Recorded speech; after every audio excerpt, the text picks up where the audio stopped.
You ready? We are ready. Okay, here we go.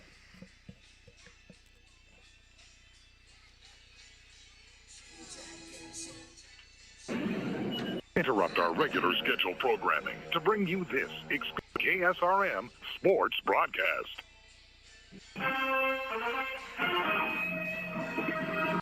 It's time for Peninsula Oilers baseball on KSRM 920 AM and 92.5 FM. The 2026 Peninsula Oilers pregame show is brought to you by Sweeney's Clothing, including a look around the week featuring scores and standings and starting lineups featuring matchups as we go around the horn. Bar towing and recovery.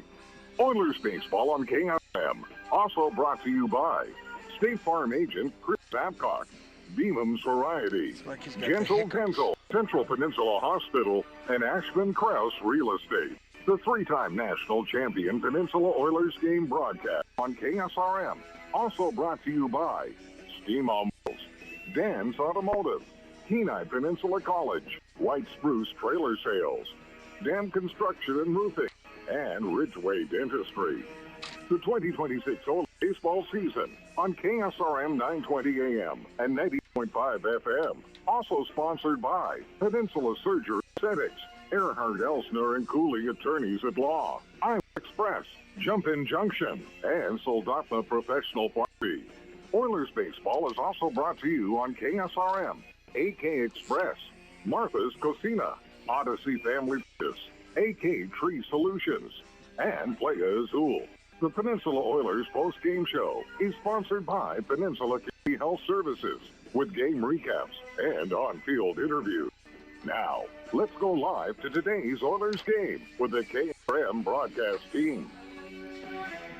Game 4 of the Glacier Pilots and Oilers series live from Coral Seymour Memorial Ballpark. Dylan Simmons and Bob Bird joining you on this Saturday evening.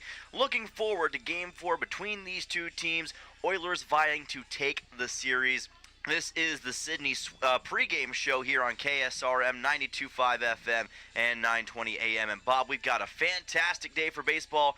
Oilers looking to get one back after last night's loss. We'll get the details down. This is the Sweeney's pregame show on KSRM 92.5 FM and 920 AM. The warehouse is open at Sweeney's Clothing in Salina. Come discover amazing deals with savings from 30 to 70% off on metals, jeans, footwear, jackets, and a wide variety of summer essentials. Plus, we've got lots of new merchandise you didn't see last year. Whether you're heading to work, the trails, or getting the family ready for summer, now's the time to stock up and save. Don't miss the warehouse deal at Sweeney's Clothing in Soldotna. Your workwear and outerwear hit first for the whole family. Let's talk about something that's not always Race, top of can you mind, hear me but okay? still really important. Insurance. Yeah. I believe we got a little bit of a hiccup on the feed. It's a constant, it stops like that and does that.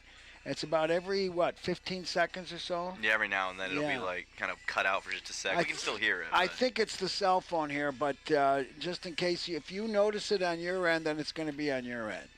Yeah, I don't hear anything like that. Okay. Got it.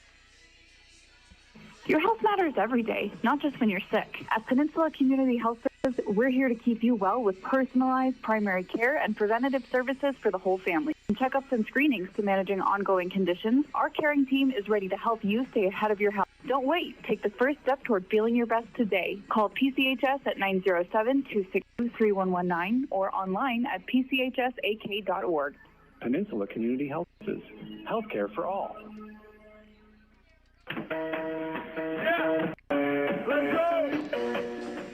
Welcome back here on KSRM 92.5 FM and 920 AM. This is the Sweeney's pregame show. Dylan Simmons and Bob Bird joining you for game number 4 between the Peninsula Oilers and the Anchorage Glacier Pilots. Oilers 2-1 on the season. Pilots sitting at 2-3. Last night, not the way that we wanted the final result to go for the Oilers, but the great thing about baseball is that results can change drastically from day to day, Bob. We were commenting about what a great pitcher's duel we were enjoying after 7 complete innings, and then the wheels came off in the top of the 8th, and give the Pilots credit. And it's pretty, I'm sure the coaches have analyzed what happened there, but I won't. Maybe we can get an insight into that during the Coach's Corner. Yes, we'll have Caden Tharp of the Peninsula Oilers on for Coach's Corner here in just a moment. That'll be coming up after this break. We'll be right back on KSRM 92.5 FM and 920 AM. Upstairs at Beeman's, talking with Steve. Beeman's expanding their line of keys, and Steve, it's exciting. It is. You know, for years we've been able to clone chipped car keys. So we just got a new machine that allows us to do a greater range of vehicles and remotes, as well as many push-button start keys, also known as proximity keys. Pricing varies. You can get a quote, and we can tell you what we can do for you. Get that brand new key you've been looking for right here at Beeman's on the Kenai Spur Highway in Soldotna. Gentle Dental in Soldotna proudly welcomes Dr. Perkins to the practice. He brings a remarkable background from studying in France. You want one more ad after this? Is this our second ad? Bring it right back. Okay. Decades in anesthesiology, he delivers advanced, comfortable care. Dr. Perkins has been When did you get in recognized as town? America's top dentist and enjoys serving the Alaska community. Gentle Dental continues providing trusted modern care. Call 907-262-8834 for your next appointment.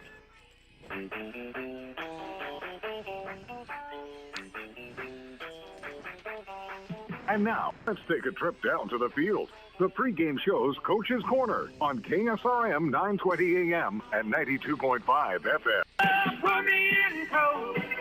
I'm ready to play. That's Creedence Clearwater's revival. Caden Thorpe is our guest. Welcome up to the press box, Caden. And let's quickly talk about the Oilers' excellent start. The first two wins, nail-biters, 6-5. The next one was a come-from-behind, 8-4. Last night, the wheels came off in the middle of a pitcher's duel. Any comments there? Oh, we kind of have some of these guys on pitch counts, and, you know, everyone deserves a shot early. And, you know, the kid we brought in after Smathers just didn't have that stuff. And, it unraveled pretty quick. Yeah, it did. So, but that's baseball. We got a new shot at it today. Can you tell us anything about our starting pitcher today, Kenny Prendez? Yeah, it's Kean. It's tough. I just learned it about 3 days ago. Kean, Yeah. okay. Kean comes from actually my alma mater in Kansas, Ottawa. Had 12 starts there, really good numbers, and, you know, throwing in the wind to Kansas is the exact opposite of throwing in the wind here. So I think he can keep these guys off balance and give us a good start, and we're kind of rolling back over to the guys that were in relief on Wednesday. So I feel like our pitchers are in a good spot right now, and we just got to put up some runs. All right, we'll see what happens. I want to thank you for coming up, and we'll send a message down in the ninth inning for anybody who can come up for the discussion about the player of the game. Perfect. Well, I appreciate you having me. All right, thank you very much. We're going to send it back, and when we come back, it is going to be the starting lineups brought to you by Genoir Towing and Recovery. This is Oilers Baseball on KSRM.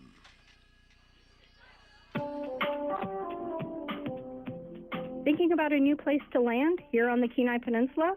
At Ashman Krause Real Estate, we believe real estate should feel clear, calm, and personal from the very first conversation. Whether you're buying your first home, moving across town, or preparing to sell, we guide you through every step with local knowledge and genuine care. Ashman Krause Real Estate at Jack White Real Estate. Bring you home with care. This is Mark from Steam on Wheels. Just two ads again?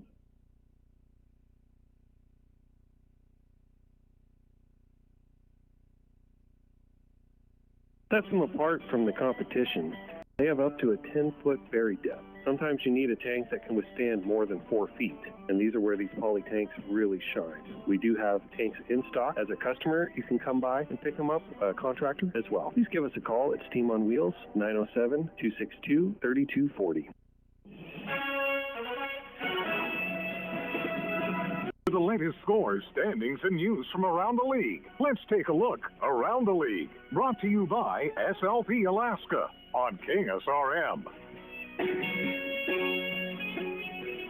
Actually, it's time now for Genoir Towing and Recovery, as we are only 5 minutes from game time. If you need a tow, the place to go is Genoa Towing at 394-6068 to help recover a vehicle or even heavy equipment. Call Genoa Towing and Recovery. Yes, put it on your app, an app on your phone, 907-394-6068. Starting lineup for the Anchorage Glacier Pilots. They'll start out with Vaughn Coleman.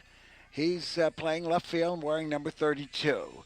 Cooper Kunis will play right field, batting second, and he's wearing number 14. Batting third, Antonio Gianni, number 7, and playing center field. In this cleanup spot is number 20, Logan Strong. He'll be catching tonight. Batting fifth is Braden Horn, number 5, and he is playing first base. In the sixth spot is number 24, Nick Cortinas as the designated hitter. In the seventh position is number 2, Ryan Dotson. He'll be playing second base. Batting eighth will be Davis Weeks, number 6, batting in the eighth spot and playing third base. And at shortstop, number 11, Blaze Sizz. On the hill, don't have the first name. Cody White. Cody White, okay. And now the starting lineup for the Oilers. Yes, sir. For Peninsula tonight, Luke Skinner will be leading off. He is wearing number 12, and he is the third baseman, batting 200 on the season. Nolan Graw batting second out of South Dakota State. Shortstop number 13, batting 364. Luke Lusky back in the lineup tonight in the 3 spot, wearing number 19. He is the third baseman with 3 RBIs on the season. Brooks Hossenclaver, fresh off the first home run for the Oilers this season, is the cleanup man tonight. Number 28 is the right fielder.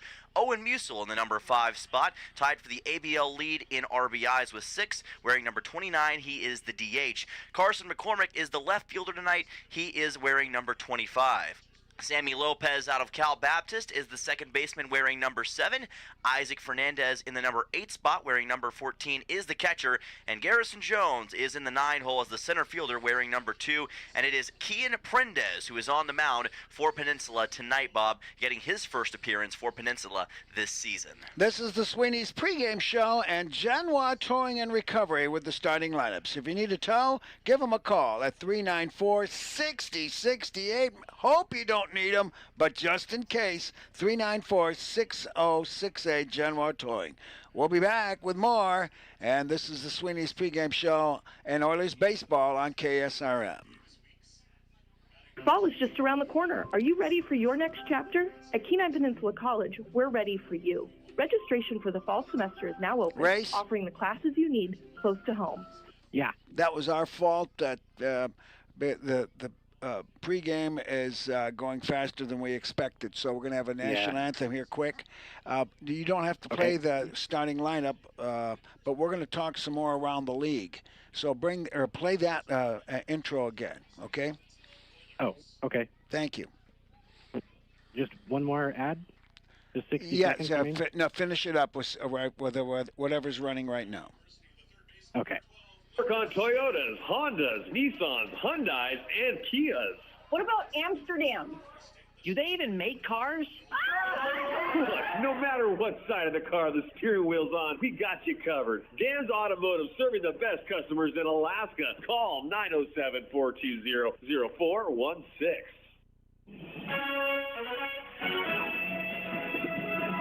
With the latest scores, standings, and news from around the league, let's take a look around the league. Brought to you by SLP Alaska on KSRM.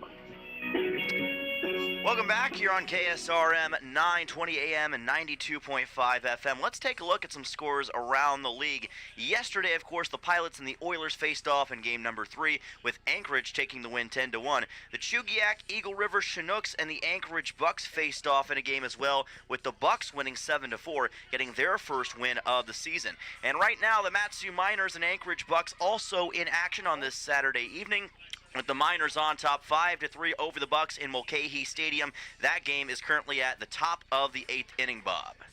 All right, we're very close to the national anthem, and when that begins, we'll have a look. We'll have a break. But the umpires tonight, Carson Jacobs, Brett Kohler, and Toby Milam. And we'll be back in 2 minutes after the national anthem. This is Oilers Baseball. Looking for the toughest trailers and equipment on the Kenai? Head to White Spruce Trailer Sales on K Beach Road.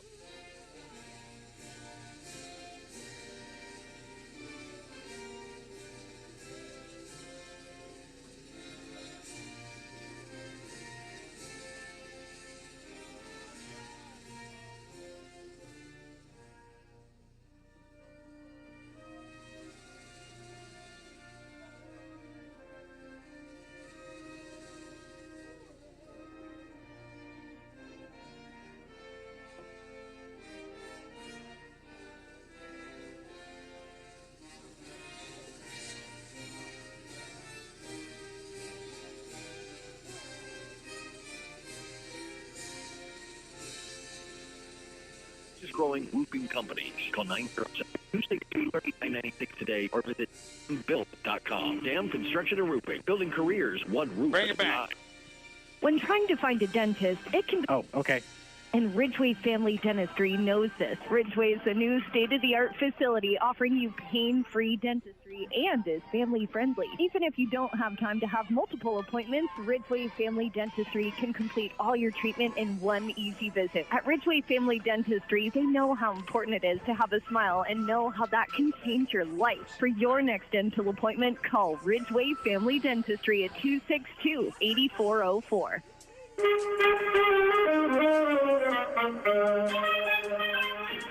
Well, I'm in the mood for a ball game. It's 61 degrees. The wind is from the east at 15. It's home run weather. Don't forget, the top of the batting order brought to you by State Farm agent Christy Babcock. Protect yourself and your assets by putting Christy and her team at the top of your lineup. Give them a call in Kenai at 283-7116 or in Soldana at 262-4440. Now for the play-by-play of the first 4 innings, here is Dylan Simmons. Well, thank you, Mr. Bob. And yes, we've got a fantastic game coming up for you as the Pilots take on your Peninsula Oilers. And speaking of that top of the batting order, for Anchorage, they'll have Vaughn Coleman, Cooper Kunis, and Antonio Gianni leading off the top half of the first. And it will be Kian Prendez making his first start from the mound for the Oilers right here and getting his chance to impress against this Glacier Pilots squad. And after last night, of course, the Oilers want to make sure that they have prime pitching against these Pilots bats. Well, he's a left-hander. Looks like about average height and weight. Yeah, Prendez out of Ottawa University, hails from Dinuba, California, 5'9", 175, had a 4.56 ERA for Ottawa this season with a 4-1 record, 51 1/3 innings pitched, made 12 appearances, and earned third-team All-KC AC honors this past season, one of the top pitchers for Ottawa University as a whole. At the foul poles, it's about 330, as 365 to the power alleys, 387 to straightaway center. We're ready to go. That we are. Vaughn Coleman will make his way to the plate. Oilers have red shirts on tonight with white pants. Glacier Pilots in their usual all gray with the blue numbering. Anchorage trying to get their second straight win here in Kenai, and the Oilers trying to clinch the series with a victory tonight here in game number 4. It'll be Prendez versus Coleman to start things off. We're underway here in Kenai, and that's a swing and a miss on a great fastball from Prendez. Count goes to 0-1. Oilers have Skinner, Graw, Lopez, and Lusky, the infield third to first. McCormick, Jones, and Hassan Cleaver, the outfield left, center, and right, and a battery of Prendez and Fernandez. 0-1 pitch coming up from Prendez. Another fastball, another strike. This time it is a looking strike on Coleman, and just like that, he's got the count at 0-2. Coleman, the left fielder, batting .059 so far on the season, so used as the leadoff man in these situations. Watches this pitch come by, and the count goes to 1-2. A little bit inside from Prendez, but despite that low batting average, he's still been kept in that leadoff spot and is trying to make the most of it right here. 1-2 pitch coming up. This ball popped up on the right side. Camping underneath it is Lusky, and he makes the catch. Ian Lopez almost made contact in the infield, but Lusky able to secure it, 1 down. I hated to see that. You know, we're in the 4th game now, and there was confusion there to the right side. You saw that Lopez was calling for it, but it was taken by Lusky. Yeah, and it is very fortuitous that they did not come together right there, because it could have cost them an easy out. Cooper Kunis comes to the plate, batting .200 on the dot so far on the season with 2 RBIs.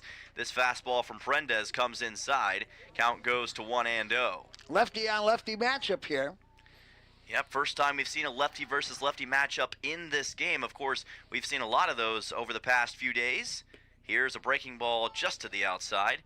Count will even at 1 ball, goes to 2 balls and no strikes. Kunis will be followed by Antonio Gianni. Now the radar crew just came in. So that pitch is going to be a little bit high on a fastball from Prendez. Count goes to 3-0, and like you said, the radar crew just came in. Oilers already have theirs. Glacier Pilots now with their crew coming up. 3-0 pitch. and delivered to the inside by Prendez, ball 4. So a 4-pitch walk that brings Cooper Kunis onto first base. Really dominant start for Prendez against Vaughn Coleman, but not so much against Kunis. And we saw just how important walks and hit by pitches were yesterday, and already we're seeing them again today in the top of the first. That'll bring on Antonio Gianni to the plate. One of the top batters, maybe the top batter for the Pilots right now, leading team average of .353 with 3 runs batted in. And this pitch just outside from Prendez. Count will move to 1-0. Talked a lot about Antonio Gianni so far throughout this series. Yesterday, Gianni had 1 hit, 1 RBI, and 1 run scored for Anchorage. Here is a ground ball right past the third baseman, Luke Skinner, and it'll roll all the way to Carson McCormick in left field. Runners at first and second for the Pilots. It was a hot grounder, and he dove to his left, and it jumped right over him. It was a good effort by Skinner over there on the third base side. Dove after it, like you said, just could not get to it in time, and good work by McCormick to make sure that ball didn't get any further down the line. So runners at first and second. That brings on the cleanup man, Logan Strong, with a .308 average and 1 RBI on the season. But someone who has already made an impact in a couple of games so far against the Oilers. And a nice pitch by Prendez, just painted the outside corner for a strike. Strong did kind of a slow motion pirouette there. That he did as he reacted to that pitch from Prendez. 0-1 coming up. Prendez, this pitch inside on a breaking ball. That will even the count at 1-1. Oilers. That ball broke too early, and as a result, it was down by his toes. It did, and that's a good point, because usually in that situation, you want to wait until, or you want the breaking ball to wait until a little bit later on before it gets into the zone. Count at 1-1 here, as this will be a ground ball. Past Luke Skinner again. That will allow Kunis to come around third base, and he is going to score for the Glacier Pilots. It's an RBI single for Logan Strong, as Skinner couldn't grab it. E5 there. That could have been a double play ball. And very well had the chance to be, as Skinner just could not get to that thing in time. And that allows the Glacier Pilots to have runners at first and second again with the run scored. Cooper Kunis is the player who came in. Braden Horn is going to come to the plate. Number 5 man in the order. Pilots on top 1-0. Horn with a .412 average so far for Anchorage in this young season with 4 RBIs. Continues to remain a true MVP for this squad, as that pitch will be low from Kian Prendez, and the count goes to 1-0. The Oilers have established themselves in these now 4 games as being error-prone. And that's one thing that Peninsula desperately wants to correct as this season continues on. 1-0 coming up, as that'll be called for a strike. Good fastball, and the count evens at 1-1.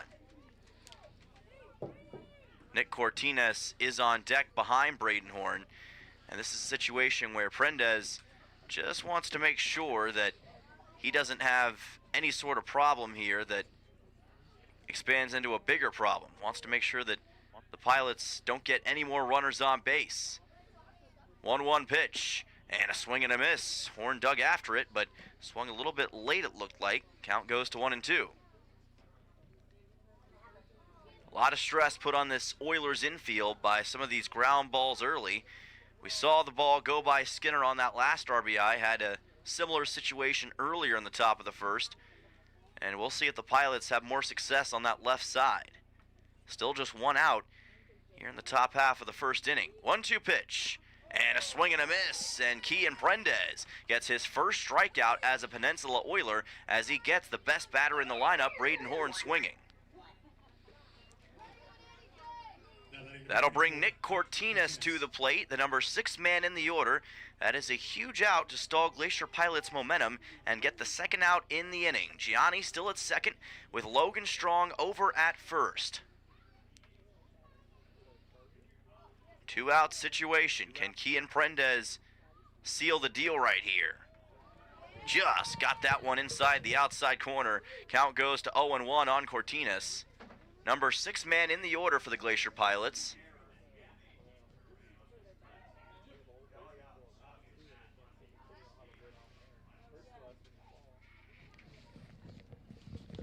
Coming up on an 0-1 count here, as this pitch is low and almost got away from Isaac Fernandez, who's working behind the dish in this game. Count goes to 1-1.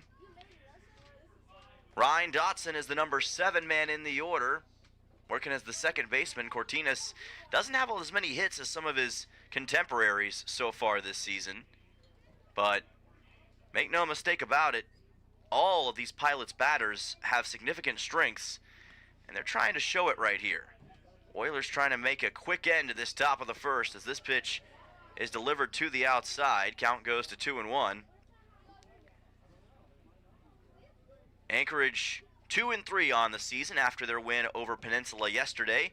Still a pretty decent ways away from the top of the standings, which is occupied right now by the Oilers and Chinooks on win percentage.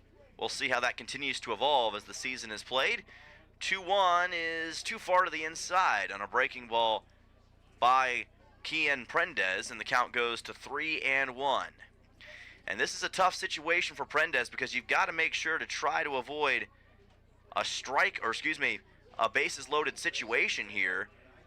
If you deliver ball 4, it's going to be a really tough spot to put yourself in early on and could hurt you, as this is going to be fouled off by Cortinas. Count runs full at 3-2, so we'll have a payoff pitch with 2 outs coming up, and this is going to be the seminal point early in this game because the Glacier Pilots have already established some momentum, and if you're unable to get Cortinas on a strikeout here, that's going to put you in a really tough spot. So let's see how Kian Prendez handles this early pressure. He dealt with it a lot at Ottawa in the 2026 college baseball season, now trying to show what he can do with the Oilers right here. 3-2 coming up. Runners at first and second. Prendez, fastball too low, inside, ball 4. Base is juiced for the Glacier Pilots. So Gianni will make his way over to third. Strong is now at second, and it will put Nick Cortinas at first on a base on balls. Ryan Dotson heads to the plate, number 7 man in the order. Dotson is the second baseman with 2 RBIs and a 158 average so far on the season. And now Prendez is really in the lion's den. Another low pitch here. It seems like some of his pitches have just been a little bit low of the zone as of late, as it'll be a 1-0 coming up. Yesterday, Dotson with 1 hit and 1 run for Anchorage. Has a 1-0 count here. And lifts this one towards right field. It's going to land in foul territory just in front of the Oilers bullpen, and that will even the count at 1-1. Yeah, he had some good spank on that ball, and we're lucky that one went foul. That would have cleared the bases. It certainly would have, especially in that right field corner, as it looked like it might end up. Instead, it'll be a 1-1 coming up to Dotson for the southpaw Kian Prendez. Oilers in desperate need of an out. 1-1 pitch, and foul directly into the net by Dotson. Count goes to 1-2. How does Kian Prendez deal with Ryan Dotson here? Oilers trying to get to 3-1 on the season and secure their spot, for the moment at least, on the top of the Alaska Baseball League standings. 1-2, swing and a miss. A brilliant fastball from Kian Prendez will put an end to the top half of the first inning. He gets 2 strikeouts on the Glacier Pilots. However, Anchorage takes the early lead on top 1-0. 1 run, 2 hits, no errors, 3 left on base in the top of the first. Back for the bottom half of the first inning in just a moment right here on KSRM 92.5 FM and 920 AM. The World Cup's coming and everybody's talking defense. Here's a strategy that works long after the final whistle. If your family is complete, a no-needle, no-scalpel vasectomy is a safe, effective move. If you're done building your team, it may be time to strengthen your defense. Dr. Alvarez can perform your procedure in Soldotna or Homer. It's quick, comfortable, and a whole lot easier than chasing toddlers into extra time. Don't leave your future up to a lucky bounce. Call Peninsula Surgery and Aesthetics 907-235-1010 and schedule your no-needle, no-scalpel vasectomy. Score some peace of mind and enjoy the games. If you've been involved in an accident or had a catastrophic injury, negotiating with insurance companies on your own is fraught. Insurance companies want to maximize their profits, and that means minimizing resolution to you. They don't want to pay for your medical bills. They don't want to pay for your lost work. They don't want to pay for your pain and suffering. Expert insurance negotiators and adjusters will try to minimize your claim at every turn. It's important to have an attorney to get the recovery that you deserve. At Earhart, Elsner & Cooley, we can help you get that fair and true value. Welcome back here on KSRM 92.5 FM and 9:20 AM. Jump around in full effect here at Coral Seymour Memorial Ballpark. And taking a look at the Three Bears Alaska scoreboard, it is Glacier Pilots 1, Oilers nothing. 2 hits in the top half of the first for Anchorage on their way to that 1-0 lead with 3 left on base as well. Dylan Simmons and Bob Bird joining you, and the Pilots on top early, but now the Oilers get their chance here, Bob. Well, we're going to give the Pilots 2 hits rather than a hit and an error. We have what's called the press box poll, but the final decision's made by Dylan. He's our official scorer. I am, and we did take a look around the press box to see what everybody thought, and consensus was, at least for the moment, that was not an error. So we're going to stick with that, and that will bring us to the top of the order for the Oilers, as it is Luke Skinner who will lead off against Cody White. Wow. And, a hit-by pitch. Right wow. between the shoulder blades. Talk about a backstabber. That'll put him over at first base, and you were right. It hit him right above that number 12, and that'll put a runner aboard for the Oilers. Tying run at first base as Nolan Graw will make his way to the batter's box. I'm sure that one wasn't comfortable for Luke, who's leading off for the first time with the Oilers today, and he's got Nolan Graw right behind him. Graw with a .364 average, but still looking for his first RBI of the season, as this pitch from White is a little bit outside. Count will be at 1-0. Of course, we saw the Oilers and Pilots in pretty much a pitcher's duel, like Bob mentioned in the pregame show. For a large majority of yesterday's game, as a pickoff is attempted back to first, Skinner able to get back in time. But late in the game, it was really a bullpen collapse for the Oilers that saw to it that the Pilots were able to pull away for the victory, as this pitch is going to come in high from White. Count goes to 2-0. White is tall and skinny. He is 6'5", 185 from San Diego Mesa High School, or San Diego Mesa College, I should say. Hails from El Cajon. Here's a ball popped up on the left side, and it should be brought in for the out, and it will be. That is Coleman who makes the catch, and that is 1 down. Skinner retreats back to first. Hit and run was on there. And put a pretty good charge into it, but just didn't have enough on it. Allowed Coleman to get the easy out on the fly out, and that'll bring on Luke Lusky, the number 3 man in the order, against Cody White. As I said, he's from El Cajon, California, same hometown as 7-time NASCAR Cup Series champion Jimmy Johnson for our NASCAR fans out there. Oh, that's important. For us NASCAR fans it is. That's a throwback to first to Luke Skinner, and they're having a NASCAR race in that area soon. As a NASCAR driver, an athlete. Ooh, that's an ages-long debate. Yes. We could be here all night talking about that one. Here's a pitch delivered to Lusky. It's going to be in for a strike. That'll bring it to an 0-1. That looked like a breaking pitch there. It was indeed a breaking ball, and it just caught that lower part of the zone. As we said, Cody White, a righty pitcher, played for Grossmont High School during his prep days. That is well inside on a fastball. Count goes to 1-1. So the next question is a curler an athlete? I'm not sure if I'm qualified to make that call. I haven't watched a lot of curling in my time. So. No, it's a wonderful pastime. It's the kind of thing like bocce ball or shuffleboard, you know. Yes. Yeah. Or horseshoes. Or horseshoes. There's skill involved. We don't deny that. Oh, yeah, there's definitely skill involved. No question about it. I guess it comes down to what you determine as an athlete. 1-1 pitch coming up to Lusky, and he will pop one up on the left side. Davis Weeks in foul territory underneath it, and oh boy, he came together with his shortstop Blaze Sizz, but is still able to make the catch for the second out. I was watching the beer garden. They were taking off their hats to catch the ball, but it was nowhere near going in. Yeah, it was pretty solidly in foul ground, and got to tell you, Weeks did a pretty impressive job to hang on to that baseball because he and Blaze Sizz came together. Very fortunate for the Pilots that was not a missed opportunity.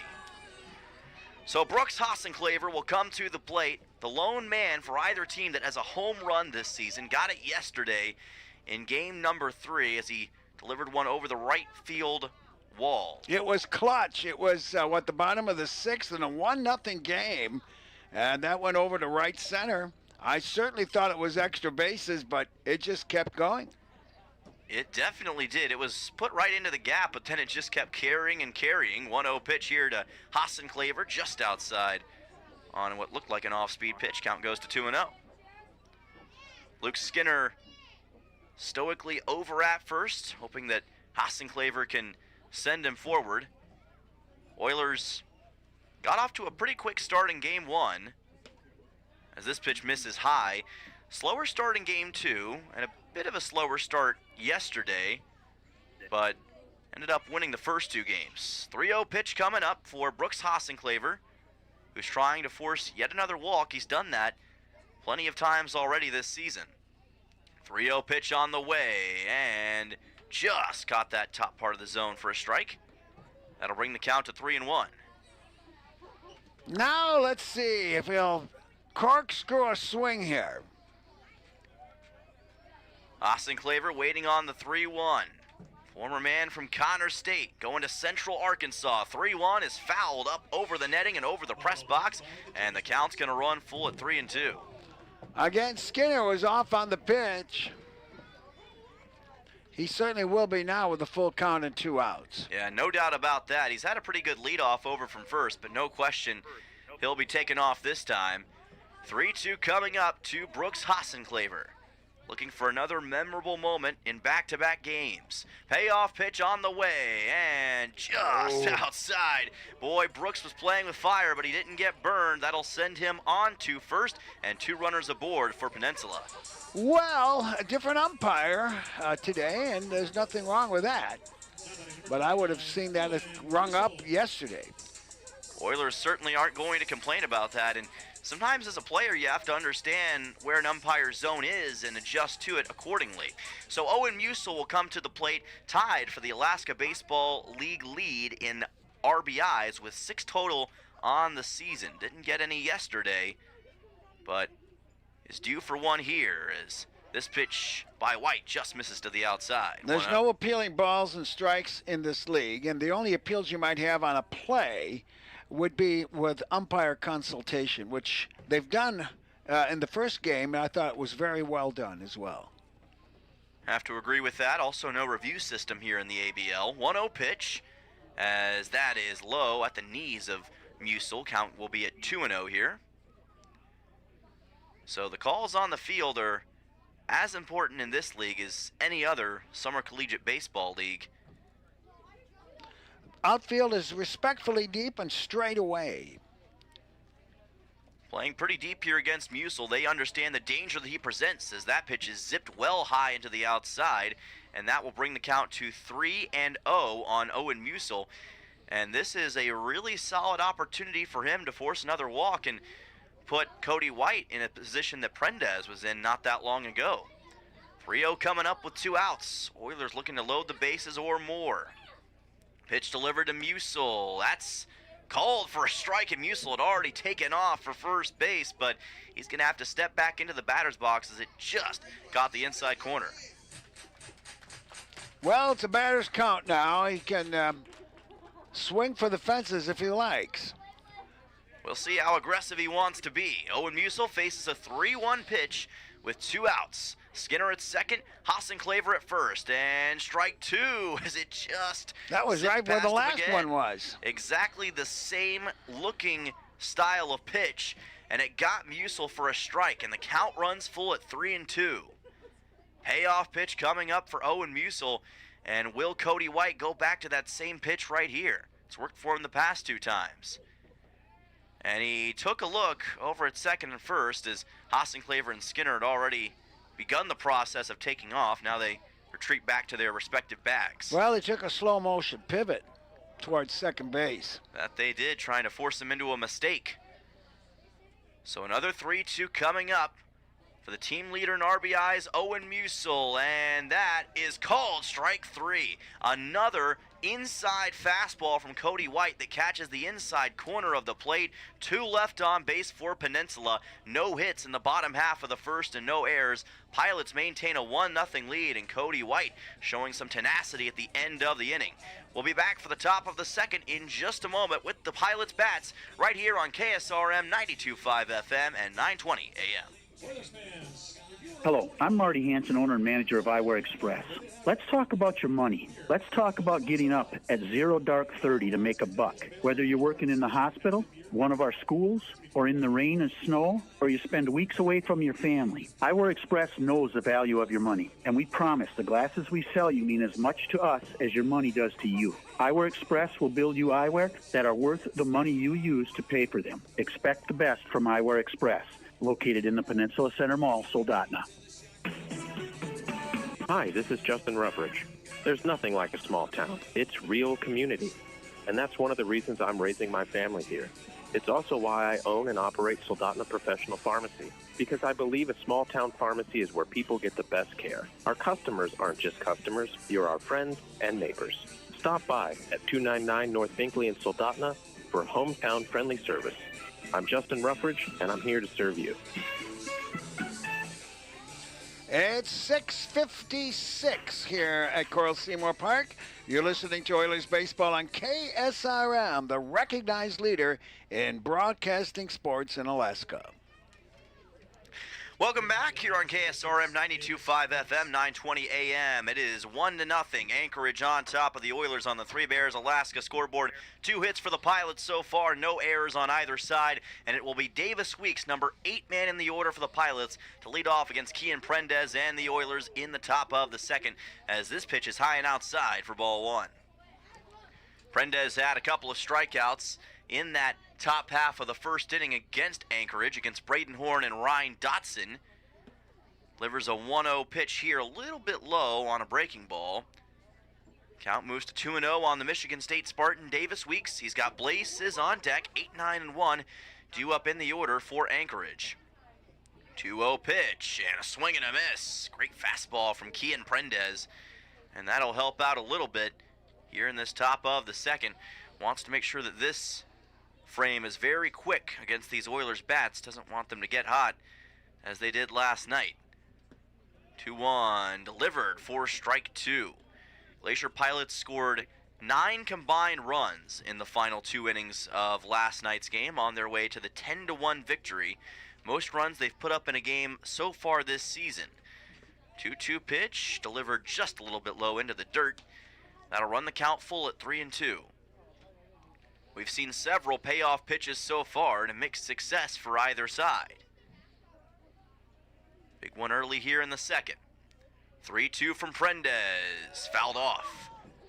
He throws a lot of breaking pitches, and I'd say about half of them. Say that's a pretty fair estimate. He does throw a wide variety of breaking pitches and has been pretty good with it so far. Payoff pitch coming up to Weeks. 3-2 on the way, and places this one too high to the outside. Ball 4, and Davis Weeks gets a leadoff walk on Kian Prendez. So a runner aboard here for the Glacier Pilots. That will bring on Blazes. Second walk for Prendez. That's one trend that he wants to make sure to cut down on as this game continues. And on comes the freshman from Cal State Northridge and Reno, Nevada. Blaze is 6 feet tall, 175 pounds. Watches a pitch go by high and outside from Prendez, and the count will be at 1-0. Sis didn't play any this year for Cal State Northridge, but was a phenom in high school in the Nevada high school baseball scene. He has 5 older siblings, and his brother TJ played in the A's organization for some of their minor league affiliates. He's also got a brother Damon who was at the University of Tampa. His brother Michael played football for the University of Northern Arizona, and his sister Amy played soccer at Rice. So a very athletic family are the Sizzes. 1-0 pitch coming up from Kian Prendez, and he's going to try another pickoff back to first, just trying to keep Weeks honest over there.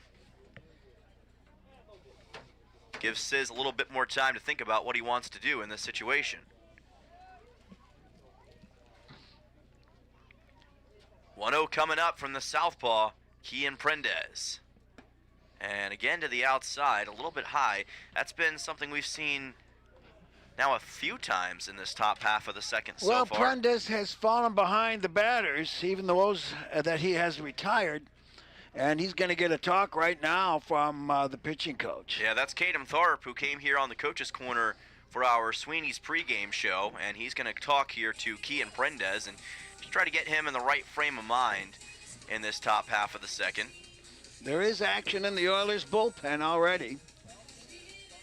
Yeah, they've got players ready, or at least on the verge of being ready to go. No, they're not warming up, but they're just standing up. So it probably would be a while, I'd imagine, until we see any sort of pitching change, and hopefully so. Prendez, certainly a guy who can stay in for a long time if needed, and that's what the Oilers are hoping for here.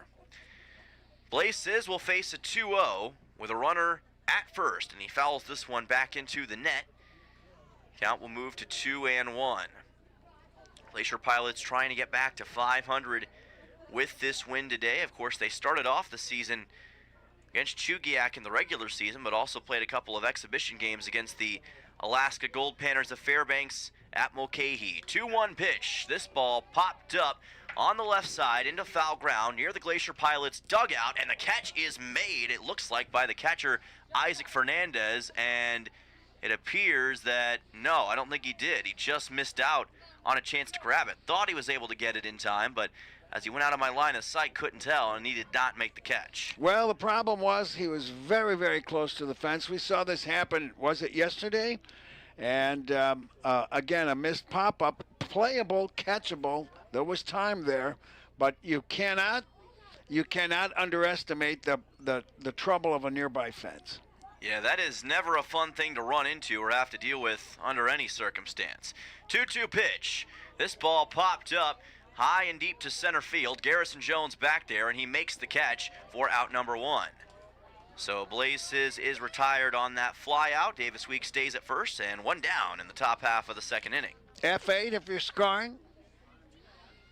That'll bring on Vaughn Coleman to the plate, number 1 man in the order, after the fly out from Sizz, who again is still looking to find some modicum of consistency at the plate. 0.59 average entering today's game. The problem with an average like that, he is way overdue. And I mean, from the Oilers' point of view. That's right, as he pops one up on the right side, Luke Lusky camps underneath it and makes the catch for out number 2. So, might be due, but it's not going to happen yet as Coleman gets retired on the pop-up, and that'll bring on Cooper Kunis 2 away in the top of the second. That's 2 straight pop-ups to first base, by the way, for Coleman in a row. So it's been very similar both times he's went up against Kian Prendez. Cooper Kunis comes to the plate. Lefty batter has Davis Weeks over at first. Couple straight outs for the Oilers here. Here's a high fly ball to center field that sends Jones back, but he still makes the catch for out number 3. So after a bit of a shaky start for Kian Prendez in the inning, he's able to get 3 straight outs on the Glacier Pilots. No runs, no hits, no errors, 1 left on base in this top half of the second, and the score remains Glacier Pilots 1, Oilers nothing. We'll be back in just a moment right here on KSRM 92.5 FM and 920 AM for more Oilers baseball.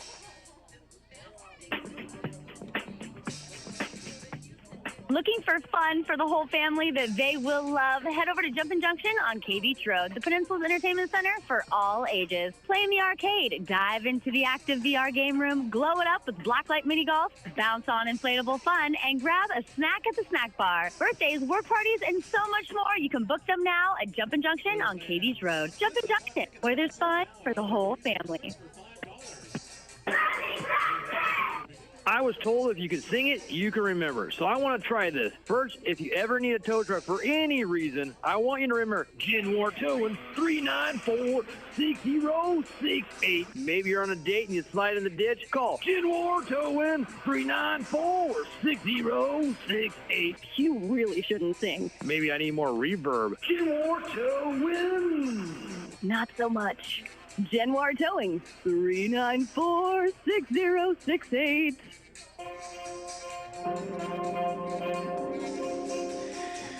Welcome back to Coral Seymour Memorial Ballpark. Dylan Simmons and Bob Bird joining you here on KSRM 92.5 FM and 920 AM for Peninsula Oilers baseball. Looking up at the Three Bears Alaska scoreboard, it is 1-0 Glacier Pilots on top of the Oilers after an inning and a half. 2 total hits for the Pilots, none so far for the Oilers. As Carson McCormick comes to the plate, 6, 7, and 8 due up for Peninsula. Want to guess what the coach told him? Just pitch strikes. That's what we were discussing over break, and I'd say, as always, that's a pretty sound strategy. Carson McCormick is going to get his chance right here, working for the Oilers today in the number 6 spot. Watch as this pitch come in high from White on a fastball. Count goes to 1-0. McCormick has Sammy Lopez and Fernandez behind him. McCormick, high drive, deep to left field. It's going to land in foul ground, though. It cleared the fence, it looked like. Unfortunately, it just couldn't stay inside that foul pole. Not foul by much. He got all of that one. He was out in front of it. And we'd have a tie game right now. Oh, we certainly would. That's one of the best hit balls we've seen all season. Just didn't have the direction that it needed. Counts at 1-1. McCormick, again, he swings for the fences, but misses this time, and the count goes to 1-2. He's being very aggressive at the plate against White right now, trying to see if he can make some significant contact. Came in late yesterday after Reed Oakley suffered an apparent injury. 1-2 pitch. High fly ball deep to center field. Gianni stands right there and makes the catch for out 1. So 1 down just like that. We'll say McCormick was making some pretty significant contact in that at-bat, just never could get quite enough on it. And as a result, Gianni's able to get the easy out. Really tough to put one over the center fielder's head, but today would be the day for it. Winds from the east at 15, and we're in the low 60s. Well, and you told me that no one that you've seen has ever gotten a ball over that center field fence, as this is fouled off on the left side by Sammy Lopez. Count goes to 0-1. No, but we've seen some inside the Parkers that went over their heads, especially when you have an aggressive center fielder who likes to play shallow. Gianni standing pretty far back right now, so wouldn't leave a lot of opportunity for it at the moment. 0-1 pitch to Lopez, ground ball up the middle. That's going to be a base hit. Went right by Ryan Dotson, who couldn't get to it in time, and Lopez has a 1-out single. And that would be his first hit of the season. How about that for the Cal Baptist Lancer? That's got to feel good for Sammy Lopez, getting a little bit of daylight early against the Glacier Pilots in game number 4. And that will bring Isaac Fernandez to the plate, making the start tonight as the catcher and looking to do some damage here in the number 8 hole. Fernandez will face off with Cody White for the first time here, with Lopez over at first, and Lopez just able to get back in time as they try to get him on the pickoff. Pilots have been successful a couple of times in that department already throughout this series. Fernandez out of Johnson University in Knoxville, Tennessee, and La Habra, California. Helped them to the NAIA World Series this past year. Check swing here and called for ball number 2, or ball 1, excuse me. Fernandez has also played at Rio Hondo College as well as Santa Ana College in the past. And Bob's showing me a pretty cool ring he's got that says, is that NAIA National Champion? It does. How about that? I never knew that about you. Well, you've only known me for 4 days. Well, that's true. That's true. I haven't known you for too long. I did not know that the NAIA had a baseball tournament. I'm glad to hear that. Yes, they do now. And Mr. Fernandez and everybody from Johnson University was in it. Of course, Tennessee, my home state. So congrats to them. 2-0 pitch. Gets by Fernandez, just called for a strike. He's going to call that inside pitch. There's no question about him being consistent on it. So, by the way, those are not baseball bats. Those are crossed hockey sticks. Ah, crossed hockey sticks. All right. I'll keep that term in mind. 2-1 pitch coming up to Fernandez here. Runner goes, pitch is low, and that will allow Sammy Lopez to take second as Strong, the catcher, couldn't dig it up from the dirt in time. Well, some action on the base paths. And we have a runner in scoring position. And the number 8 hitter with a hitter's count. Fernandez certainly with a hitter's count. 3-1 pitch. Lopez pretty big leadoff over towards second. This could be a chance to tie the game right here for the Oilers. Still just one out. Here is a ball hit down towards left field and just fouled to the left of that left field line to run the count full. Now he was swinging at that inside pitch and he got as much as you could get a bat handle on it, and that was going to go for a double. Just maybe a foot or two foul. Yeah, it was just barely fouled, and like you said, it would have easily scored Lopez and probably been an extra base hit for Fernandez. So instead, we'll try the payoff pitch right here, but that could be a good sign. We do not have a clearly marked outfield foul line. Payoff pitch. Here's a drive to right center field, and that allows Gianni to make the catch. He'll make sure to keep Lopez at second, and that is 2 away here in this bottom half of the second inning. Well, I think that was a mistake there by Lopez. He should have gone to tag up, especially with the center fielder running away from him towards right field. Instead, he was hoping it would drop, but if it dropped, he wouldn't have had any trouble scoring from second base. So I say that was a base running error. What do you think?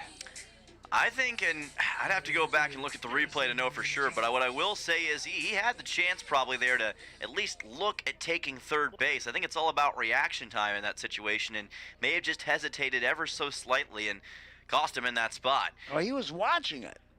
Garrison Jones tries a bunt and fouls it right on the roof of our press box and right over us. That'll bring the count to 0-1. Now that's amazing, a 2-out bunt. He must have thought he could bunt for a hit. Well, Garrison Jones does have a lot of speed, and we've seen it already a few times in this short season, and probably trust that he's got the speed maybe if he lays down the bunt correctly to get to first base, but instead he'll swing and miss at this breaking ball, and the count goes to 0-2. He must know also his strengths and weaknesses and probably figures, okay, I'm not going to score him with a bunt, but I want to get on. Just got to be careful in a 2-out situation because, again, at this point, you're possibly putting Lopez in jeopardy. So you got to be careful about how you lay it down. But now in 0-2, here's a ground ball up the middle to the second baseman. He's not going to be able to make the throw in time. Lopez to third, tries to get back in time, and just does as Ryan Dotson threw it over to Davis Weeks and almost got Lopez out, but able to make it in time. It's a single for Garrison Jones. Yeah, that's an infield hit. The second baseman took a look. It was a slow grounder, and he knew he couldn't get him. And hoping to score, of course, was Lopez, and he's lucky on a close play. That 4 to 5 throw to third did not pick him off. And you were right, it was a slow roller. That's the only reason that it didn't allow Sammy Lopez to score right there. Dotson able to pick it up in time. Lopez had to get back to third in a hurry. So now we go back to the top of the order, Luke Skinner, with runners at the corners and 2 outs for the Oilers. Skinner pops it foul. It's going to land somewhere towards the back parking lot. Count will be at 0-1. Well, the Oilers' bottom of the order here, coming through with 2 hits and a real good chance to tie this game up. Yeah, and that's a good sign for Peninsula because the bottom of the order hasn't been the strongest part of their lineup so far this season. So that's a very positive sign early. 0-1 pitch, runner goes from first, but it's fouled off by Skinner, and the count will be at 0-2. How was Fernandez retired? I didn't chart him. Fernandez was retired on a fly ball to center field. That's correct. Yes, to Antonio Gianni. 0-2 pitch coming up to Luke Skinner right here. Skinner's already made several clutch plays this season. What does he have in store here for the Oilers. Sophomore out of Bradley University and Woodbury, Minnesota. 0-2 is well outside, and boy, Logan Strong had to work like a hockey goalie to make sure that thing stayed in front of him. Count will be at 1-2. It's where my daughter lives, in Woodbury. Oh, really? Yep. Well, I've been to Minnesota a time or two, and it's beautiful this time of year. Lots of lakes. That's one thing I remembered. Lots of lakes. You should see the northern part. 1-2 pitch, runner goes, and the pitch was just outside. They're going to go ahead and let Garrison Jones take second, so a stolen base for the Oilers, and the count will move to 2-2. Hard call, defensive indifference. I don't think so. That's a stolen base. That is a stolen base in my mind for Garrison Jones. That's what I'm going to score it as. 2-2 pitch coming up. And called strike 3 on Luke Skinner. Oh, man, so missed opportunity there for the Oilers. Had a pretty significant shot at taking the lead or at least tying this game up, but instead, no runs, 2 hits, no errors, and 2 left on base in the bottom half of the second. And the Pilots, thanks to a big strikeout from Cody White, maintain the 1-0 lead. We'll be back in just a moment to Coral Seymour Memorial right here on KSRM 92.5 FM at 9:20 a.m. Let's go fishing. Let's go see Alaska. Whatever your adventure is, Three Bears Alaska is here to help your adventure. They're a one-stop shop with easy to get in and out fuel pumps. Great for RVs, boats, campers, recreational trailers, work trailers, pretty much anything. And with locations in Cooper Landing, Sterling, Kenai, and Anilchik, you're on your way. Three Bears also has groceries for your adventure, fishing and camping gear, a liquor store, ice and fishing licenses as well. For your next adventure, stop by Three Bears Alaska. Everyone knows the struggle. The DMV keeps bankers hours while they're stuck at work. That's where AK rolls in to save the day. They handle the services people need, and that's why they want you. Open until 6 p.m. Monday through Friday and Saturdays 11 to 3. AK Express makes busy schedules easier. Conveniently located at the corner of K Beach and West Poppy Lane. Next to Everybody Rides Again. AK Express, where convenience is king.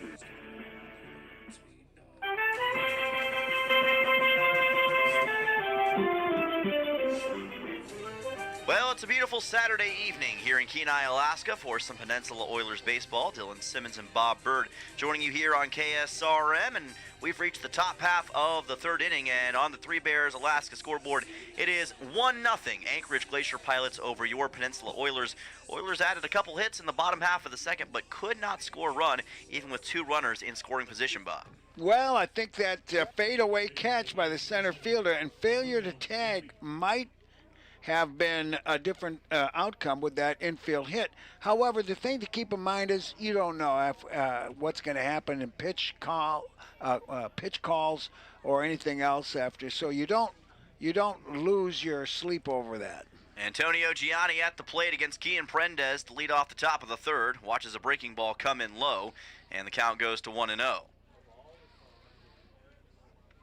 Kian Prendez so far in the contest with a couple of strikeouts for the Oilers, both of those in the top half of the first inning. And here is a high fly ball deep to center field. Jones back near the warning track, makes the catch for out 1, but that thing had a lot of height on it. It had distance, it had height, and thank goodness, because he needed that hang time. Wow. That was a deep hit to center field. That was a very deep hit to center field, and I got to tell you, if it had a little bit more power, it might have had enough to clear that center field wall. Not going to happen today, though, as Logan Strong makes his way to the plate. Cleanup man in the order, reached on a single his last time up, but swings and misses here. 3 flyouts to center field out of the last 4. Talking about that home run weather and that 13-mile-per-hour wind, maybe we're seeing some of that in play here. 0-1 pitch is delivered by Prendez to the inside at the knees of Strong. Count goes to 1-1. Prendez making his Oilers debut today, and so far pretty good against this Glacier Pilot squad, and the southpaw fires in this pitch just to the outside. Count goes to 2-1. Prendez trying to help the Oilers to win number 3 on the season out of Dinuba, California. Ottawa University. Also played at College of Sequoias in the past. This pitch just high, and that'll move the count to 3-1 now. 3-1 coming up to Logan Strong right here. And this is where Prendez is going to have to be a little more decisive with what he wants to do. 3-1 pitch. And that is low for ball 4. 5-pitch walk for Logan Strong that brings him on to first base. And that's his third walk he's given up. That's, I'm sure, a few too many probably for Prendez's own mind. That'll bring on Braden Horn to the plate, number 5 man in the order. Talked about Prendez, not only has he played at college at Sequoias, but he's also played at Greeley Community College last year, where he had a 4-4 record in 58 2/3 innings pitched, along with 50 strikeouts, 3.53 ERA. So plenty of experience overall in the collegiate baseball scene. High drive, deep left field. It's going to stay in the yard, and the catch is made, thankfully, by Carson McCormick. I think we both thought that one might be out of here.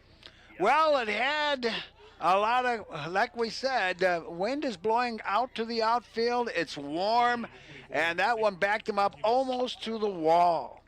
Braden Horn shaking his head as he makes his way back to the dugout. I think he had the same suspicion that we did. Brings Nick Cortinas to the plate. Oilers thanking their lucky stars that that one didn't get out of here. Instead, Cortinas to the plate with a runner at first and Logan Strong. Here's a pickoff. They've got him on the rundown. Here's the throw to second, and they should have tagged him out. They did. Sammy Lopez gets the tag out on Logan Strong as they caught him in the middle of trying to steal second base. That is a huge play to end the top half of the third inning for the Oilers, and that brings us on to the bottom half of the third with your score still. Pilots 1, Oilers nothing. Back in just a moment right here on KSRM 92.5 FM and 920 AM. Cuts, fractures, sprains, burns, fish-ups, and workplace accidents. Odyssey Urgent Care treats the injuries that can't wait. Need stitches? They perform laceration repairs right here. Got a fishhook where it doesn't belong? Well, they can help with that too. With on-site x-ray services, splinting, braces, and expert injury care, you can get diagnosed and treated in one convenient visit. Conveniently located in Kenai in the Odyssey Family Practice Building. Open Monday through Saturday, 8 a.m. to 6 p.m. Walk in or call 907-283-8400. Odyssey Urgent Care.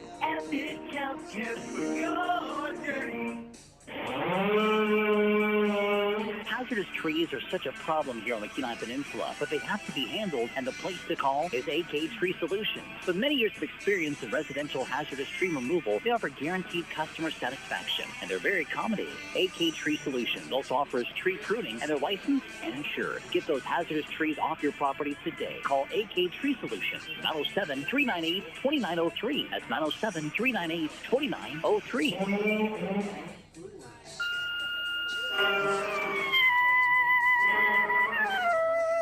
Welcome back. This is Oilers baseball here on KSRM. Dylan Simmons and Bob Bird joining you for the bottom half of the third inning between the Oilers and the Anchorage Glacier Pilots. Always excited to see a pickoff play, and with a lefty, he had him leaning, and off he took. It was a close play at second, and the umpire took a second and a third look to make sure the tag was on him. Yeah, he wanted to make sure that Lopez actually was able to apply the tag, and indeed he was. So a great job by the Oilers infield at getting that man caught stealing. That'll bring on Nolan Graw to the plate. 2, 3, and 4 due up in the order for the Peninsula Oilers as they try to get their first run of the game. Cody White is still on the bump for the Glacier Pilots. And here is a high drive deep to right field that will be caught on the run by Cooper Kunis for out 1. Well, it could have been an explosive way to start the inning, but unfortunately, like a lot of the fly balls we've seen as of late, just didn't have enough distance and velocity on it. Here's Luke Lusky. He's got power, and he's playing third base today. He is playing third base today, yes. Yes, another South Dakota State Jackrabbit in the order for the Peninsula Oilers. First base, yes. For Peninsula in this contest, as that will be a breaking ball in for a strike for White. He's from Arlington, Green Isle. The two towns combined for a high school, and they have many state Minnesota baseball championships there. 0-1 pitch, swing and a miss. We've seen a few different Minnesota guys on this Oilers squad already this season, and they've all been pretty good producers for the most part. 0-2 pitch coming up, still with one out. Lusky stands in, and that zips by him. It's low. It'll be the first ball, and the count will be at 1-2.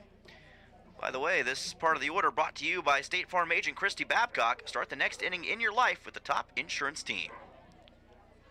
1-2 pitch coming up, and that is well to the outside on a breaking ball from White. Evens the count at 2-2. Great crowd on hand here today in Kenai. A lot of fans have made the journey out on this Saturday evening. Great to see baseball back here at Coral Seymour with the Oilers. Great fan support in these first 4 games. 2-2 pitch. Here's another high fly ball to center field. Gianni ranging back towards the wall, makes the catch, and that will be yet another out on a fly ball. And yet another deep, scary fly, depending on who you're rooting for. An F8 there. So the fly out for Luke Lusky brings on Brooks Hassenclaver, who's been the lone man who has been able to solve the dilemma of getting the baseball out of the ballpark so far in the series. Maybe he's due for another homer right here. We know he's got tremendous strength, and the wind is certainly blowing these baseballs deep into the outfield as of late. I'm sure Brooks recognized that as well as anybody else. Lefty batter versus righty pitcher here. Three Bears Alaska scoreboard gives the Pilots 1 run on 2 hits, no errors, 4 left. The Oilers, no runs, 2 hits, and 4 left. 1-0 pitch coming up. Oilers looking to light up that Three Bears Alaska scoreboard. 1-0 pitch. Oh, boy, almost caught Hassenclaver for a hit by pitch. I thought it scraped him, but apparently it just hit the catcher's glove. Looked like it did. That was a close call for Cody White and for Brooks Hassenclaver right there, as the count will be at 2-0. I was with you. I thought at first that it probably did get him, but count goes to 2-0. Oh. And that will be right in the center of the zone for a strike. Hitters count, home run weather, he let that one go by. We'll see what he can do with the 2-1 right here. Still 2 outs, nobody on base for Peninsula. Delivered by White. It's a fastball. It's zipped in, and it's a looking strike. Count evens at 2-2. I don't get that, taking those 2 pitches. Yeah, usually that's one that I'd feel Brooks would go after. Decided not to. Maybe he's waiting for the right opportunity here. 2-2 pitch coming up from Cody White. Delivered, and that is low for ball 3. Brooks did a good job of holding back on that because it was very close to being that strike 3 call. Oh, he was jumping like a boxer on his toes. He was, and he got a walk off a similar situation earlier. Let's see what happens here. Payoff pitch. Oh, it's a hit by pitch. Caught him, it looked like on the right leg, maybe the right thigh, and it'll bring him on to first base. So wouldn't have mattered whether it was too far to the inside or not. It was a hit by pitch, so on he goes to first. I don't think they want to pitch to him tonight, but I'll have to tell you, they served him 2 lollipops just before he got hit. They did, and he had opportunities there. Still gets on base, so not an empty plate appearance for Brooks Hassenclaver, who's now reached on a hit by pitch and a walk tonight. Brings Owen Musil to the plate, and he almost got hit by a pitch right there. That was well to the inside on a fastball from White. He's probably wondering why it was a ball this at bat, because they served him on the inside. He got called out 3 straight pitches. Yeah, that was very similar to what we saw before. Didn't call a strike this time as they try pickoff back to first with Hassenclaver. Able to get back in time. Got a dog barking somewhere around the ballpark. 1-0 pitch coming up to Owen Musil. And that is a swing and a miss. Breaking ball delivered by White for a strike. Oilers left 2 men on base in the bottom half of the second. Not that long ago. Had a really good chance to tie the game up, but were unable to. They don't want to miss out on another chance. Well to the inside this time. Another fastball from White. Count goes to 2-1. Cody White trying to help the Oilers preserve, or excuse me, the Pilots preserve a 1-0 lead. Got that way back in the top half of the first. Runner goes here, and that'll be fouled off by Musil. Count evens at 2-2 as Hassenclaver wasted no time trying to take second there. Definitely the hit and run call. We've seen it 2 or 3 times game, and each time it's been fouled off. We'll see how aggressive Brooks is in this situation. 2-2 coming up from Musil. Pretty good leadoff for Hassenclaver over near first. Time called. And we'll get ready to try it again. 2-2 pitch coming up for Owen Musil. And a swing and a miss. Cody White gets him on yet another strikeout, and that will bring us on to the top half of the fourth inning. Oilers put one man on base on a hit by pitch, but otherwise no runs, no hits, no errors in the bottom half of the third. On we go to the top of the fourth, back in 1 minute, right here on KSRM 92.5 FM and 920 AM. Don't go anywhere. Ready to spice up your day? Playa Azul Mexican Restaurant in Kenai is serving a bold, authentic Mexican food made with love and packed with flavor. New to town or just passing through, this is your must-stop spot for amazing variety, unbeatable prices, and all your favorites. Enjoy the free salsa bar and kick back with cold beer or a glass of wine. Located just past the last traffic light in Kenai, headed north, Playa Azul is where the fiesta never ends. Come hungry, leave happy. Playa Azul Mexican Restaurant. As we head into the summer months, don't forget all your summertime workwear and outerwear at Sweeney's Clothing in Soldotna. Right now, take advantage of great deals such as extra tough apparel at 20% off, including t-shirts and sweatshirts. Join the cozy comfort of fleece blankets, $24.95. Levi jeans, 20% off. Hats and socks, 20% off. Also be sure to check out the exclusive 250th anniversary t-shirt. There's always new things coming in at Sweeney's Clothing in Soldotna, your workwear and outerwear headquarters for the whole family.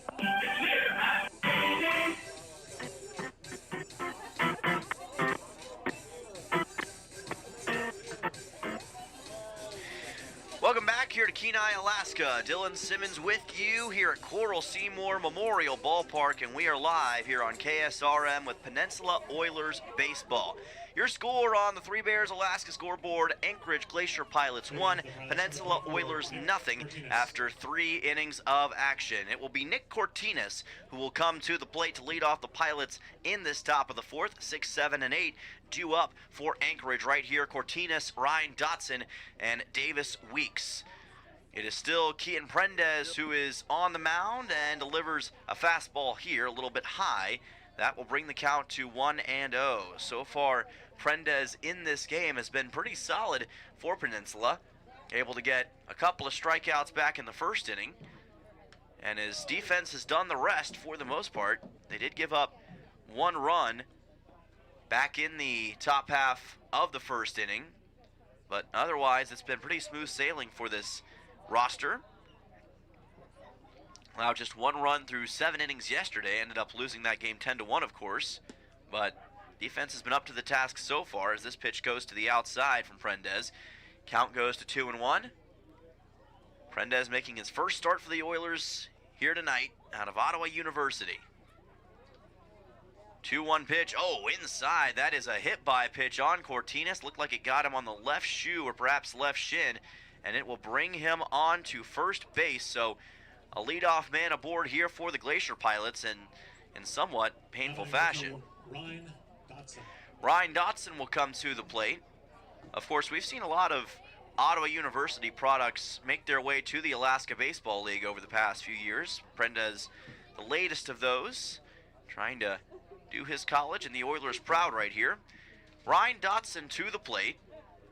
Number 7 man in the order so far in this game has struck out once. Back in the first to Prendez as he watches a pitch go by here. And that will bring the count to 1-0. Prendez, the southpaw, watches this one get lifted into shallow right center field, and it drops down for a base hit right behind Sammy Lopez. Runners at first and second for the Glacier Pilots as Dotson has a bloop single for Anchorage. Cortinas makes his way to second, and the Pilots are in business to start off this top half of the fourth inning. That is the 3rd hit for Anchorage in this game and the 5th hit overall in the contest. Davis Weeks will come to the plate for the Pilots, and they're in business once again. They're able to scrape together hits like this time and time again, and as we've seen throughout this series. And Weeks is showing bunt. First baseman moves up. Pitch gets by Weeks, and the count goes to 1-0 as he pulled back at the last moment. Luke Lusky was waiting for a bunt to be laid down by Weeks. Man out of Michigan State, Peoria, Illinois. Number 30 shortstop in the state of Illinois during his high school days. Shows bunt once again here. Lusky accordingly moves up. Bunt is laid down. Chasing after it on the left side is Prendez. Throws to first, and the throw is going to get there in time. That was an impressive throw. Had to spin from behind to get it over to first, but Prendez able to pull it off. However, the bunt does advance Cortinas to third and Dotson to second, so a nice sack bunt for Davis Weeks. One away here in the top half of the fourth inning. That'll bring on Blaze Sis to the plate. Number 9 man in the order for the Glacier Pilots.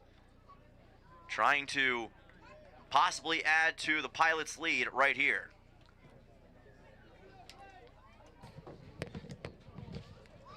It will be Blaze Sis with Dotson at second and Cortinas over at third. Of course, Ryan Dotson got a single just a few moments ago. Nick Cortinas reached on a hit-by pitch here in this top half of the fourth. Pitch delivered to Sis by Prendez. Finds the inside part of the plate for strike number 1. Able to get a looking strike on Sis. We talked about his incredible family tradition of excelling in sports. Forgot to mention his other sister, Nicole. Well, she's in gymnastics and tumbling at the University of Oregon in Eugene. 0-1. And that finds the zone just to the outside part of the plate for Prendez for strike 2. Just try to spell his last name. C-Z-Y-Z. Not an easy one to spell, but... It might be pronounced Sich in Polish, but I'm only guessing. Have to look that up later. 0-2 pitch. Delivered high and outside against Sis. Count goes to 1-2. A lot of those pronunciations have been anglicized, of course. Right. Mine was the same way, actually. I can't remember what my last name originally was pronounced as, but I had a similar situation in the past. Count goes to 1-2 to Sis. Pitch delivered by Prendez. Fastball high and towards the left side on a pop-up, and it's going to land, it looks like, in the Pilots' bullpen to keep the count at 1-2. Gino Cimoli was an all-star with the Pittsburgh Pirates, played in the 1960 World Series, and everyone pronounced his name Cimoli. But I can guarantee you it's Cimoli because that is my mother's maiden name. How about that? Yeah. Cimoli. That's a cool name. I like that. Count goes to 1-2 here. Prendez looking to finish off Blaze Sis and get yet another out. And this will be another ball popped up on the right side. It'll land somewhere towards the cars out there, and that might have hit somebody's glass. Hopefully not. Hopefully not. Well, I know some of the Oilers parked their cars over there, and I cringe anytime I see it fly out that way. That's why I parked my car well away from that side of the ballpark. Count will be at 1-2 here for Sis. I think it did catch somebody's car because I hear a horn going off. 1-2 pitch. Sis, another foul ball, same direction, but a little bit less further traveled. It lands somewhere behind the ballpark. Count stays at 1-2. There's a sign right at the ticket box. Park at your own risk. That's the risk you have to accept anytime you come here to the ballpark. And if you try to park backwards, well, you're still going to get your back window smacked. You're just substituting in a different windshield at that point. 1-2 here, 3 straight foul balls from Sis, doing a good job here against Prendez, but who wins this war of attrition? 1-2, breaking ball, called strike 3. What a pitch from Kian Prendez as it just caught the outside corner. 2 away here in the top half of the fourth inning, and that brings us back to the top of the order, brought to you by State Farm agent Christy Babcock. Protect yourself and your assets by putting Christy and her team at the top of your lineup. So Coleman to the plate, still with runners at second and third here, but a chance for Kian Prendez to get out of this top of the fourth with no damage. Prendez will take his time against Coleman, who will swing and miss here. Coleman just can't buy a break so far against these Oilers in the series. So far today has popped a ball up twice to first base. I'm scared to death because he wouldn't be put in the top of the lineup if he wasn't a hitter. And he's way overdue. Certainly is. It feels like any moment now he's going to give you that hit, but the Oilers certainly hoping that's not the case. 0-1 pitch. just a little bit high from Prendez on a fastball. Count evens at 1-1. In a way, that's almost more of a mentality thing when you've got a guy who's been in a slump, who's usually at the top of the order, because you just think about, man, this guy, you expect him to get a hit at some point. Is it going to be me who gives it up? 1-1 pitch. Prendez low this time for ball 2. Of course, Keaton Prendez has been pretty strong in adversity so far in this game. Has dealt well with runners in scoring position and is trying to keep the Pilots away from adding right here. 2-1 pitch. Tries to go to the outside. Coleman didn't bite.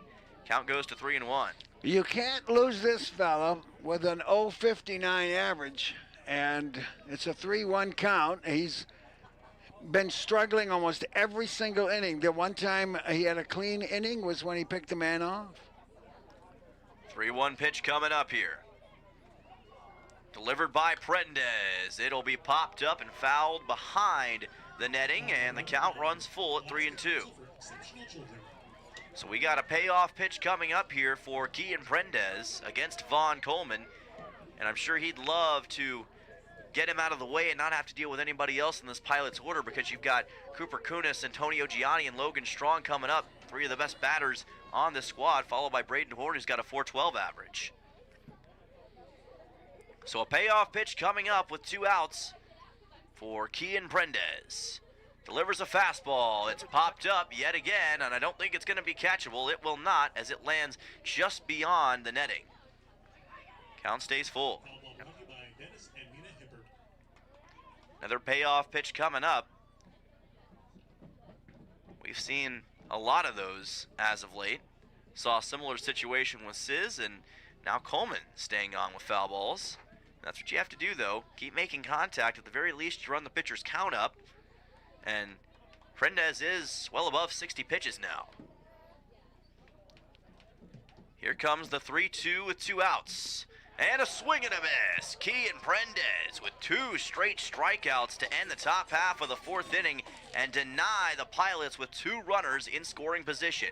No runs, 1 hit, no errors, and 2 left on base for Anchorage in the top of the 4th. We'll be back for the bottom half of the 4th inning with the Oilers bats in just a moment here on KSRM 92.5 FM and 920 AM.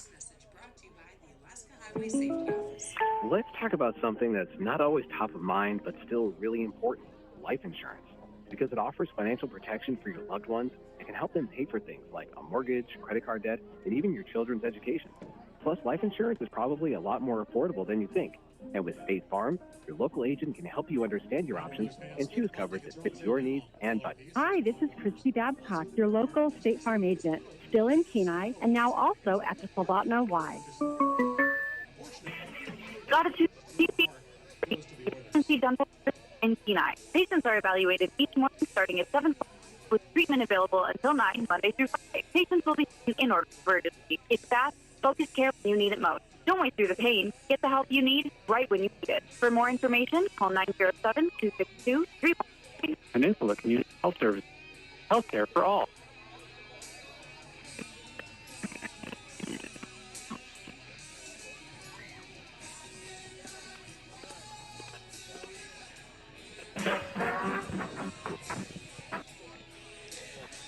Welcome back. This is Oilers Baseball on KSRM 92.5 FM and 920 AM. Taking a look at the Three Bears Alaska scoreboard. It is 1-0. Anchorage on top of your Oilers. We have 3 hits for the Pilots and 2 for the Oilers so far. Pilots left 2 men on base in the top half of the 4th inning.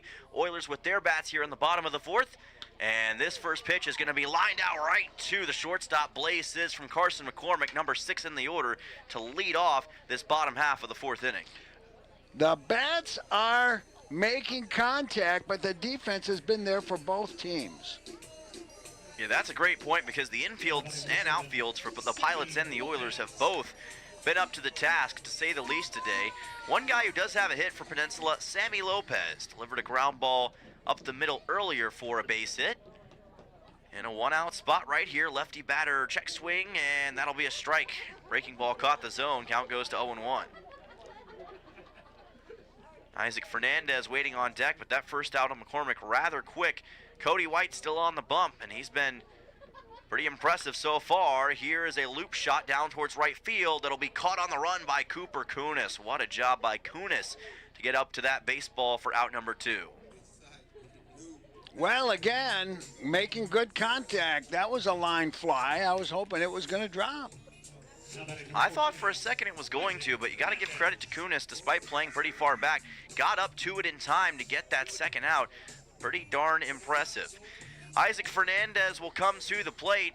Oilers hoping that this is not a 1-2-3 inning, but this Pilots defense continuing to impress as this is a breaking ball to the outside. Count goes to 1-0 on Fernandez. This could be a very quick inning as well.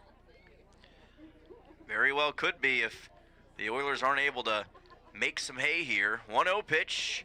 That is low in the dirt and partially dropped by Strong. Count goes to 2-0.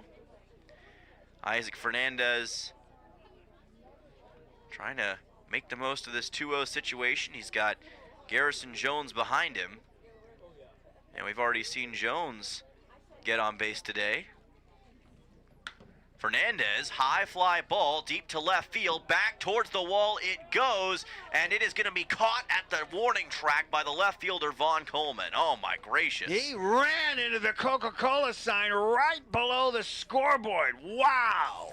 What a job by Vaughn Coleman to range after and make that play. That brings us to the top half of the 5th inning. No runs, no hits, no errors, and none left on base for the Oilers in the bottom half of the 4th. 1-2-3 for the Pilots. We'll be back in just a moment here on KSRM 92.5 FM and 920 AM. Upstairs at Beeman's, talking with Steve. Beeman's is full of summer sports gear. Ain't that right, Steve? It is, Matt. So in soccer, we have a lot of youth soccer, shoes and shin guards and balls and socks. Softball and baseballs, well, we have a really limited selection of mitts from Rawlings. We haven't gotten them all in yet. So we have batting gloves and cleats and balls and bats. We have baseballs and footballs and basketballs and tennis balls and a great selection of bikes. You'll find upstairs at Beeman's, located on the Kenai Spur Highway in Soldotna. Gentle Dental in Soldotna proudly welcomes Dr. Perkins to the practice. He brings a remarkable background from studying in France to earning a degree in microbiology and a DMD, graduating near the top nationality. With over 5,000 hours in implant dentistry and decades in anesthesiology, he delivers advanced, comfortable care. Dr. Perkins has been recognized among America's top dentists and enjoys serving Alaska communities. Gentle Dental continues providing trusted modern care. Call 907-262-8834 for your next appointment. Welcome back here on KSRM 92.5 FM and 920 AM. Taking a look at your Three Bears Alaska scoreboard. It is Glacier Pilots 1, Oilers nothing. 3 hits for the Pilots, 2 for Peninsula. And in the bottom half of the 4th inning, none left on base for the Oilers. Bob Bird will take you through the 5th through the 8th innings. And for left on base, the Pilots have stranded 6 and the Oilers 5. So I don't want to say it's another pitcher's duel because it's been messy for both of these pitchers. And but they have weaseled out of jams in almost every single inning. The Pilots will bring the heart of their order up, 2, 3, and 4, Kunis, Gianni, and Strong. And again, a left-handed slugger, Cooper Kunis, batting 200. First pitch to him is inside and low. Playing right field, batting 200 with 2 RBIs. He's been, the outfielders have been busy for both teams here today. No homers yet. Here's the pitch. It's way outside, and it's ball 2. Yeah, and we've talked about the home run weather and the winds coming from the east. That's allowed a lot of these balls to carry as far as they have. But the outfielders, especially Vaughn Coleman on that last play, have done a tremendous job so far, Bob. Here's the 2-0, nowhere near it. And it bounces in. It's ball 3. I would never have guessed that Isaac Fernandez was going to launch one, and I thought that we've got ourselves another homer. But what a catch was made in right field by Coleman, and he slammed against the wall to make it. Here's the 3-0 ball 4. 4-pitch walk, not a good omen here.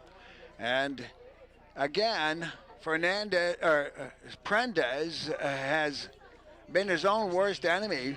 That's the 4th walk he has issued. He's hit a batter. And that's the 2nd walk that Kunis has forced as well today. So Kunis having success in that department against Prendez. And this is not a part of the order that you want to let have opportunities with guys on base for sure. Gianni's up. He has singled and fly deep to center. Lefty on righty matchup. The pitch comes on the inside corner. He's going to stay consistent with that one. And it's strike one. Oilers have Skinner, Graw, Lopez, and Lusky. The infield third to first with McCormick, Jones, and Hassencleaver. The outfield left, center, and right. A battery of Prendes and Fernandez.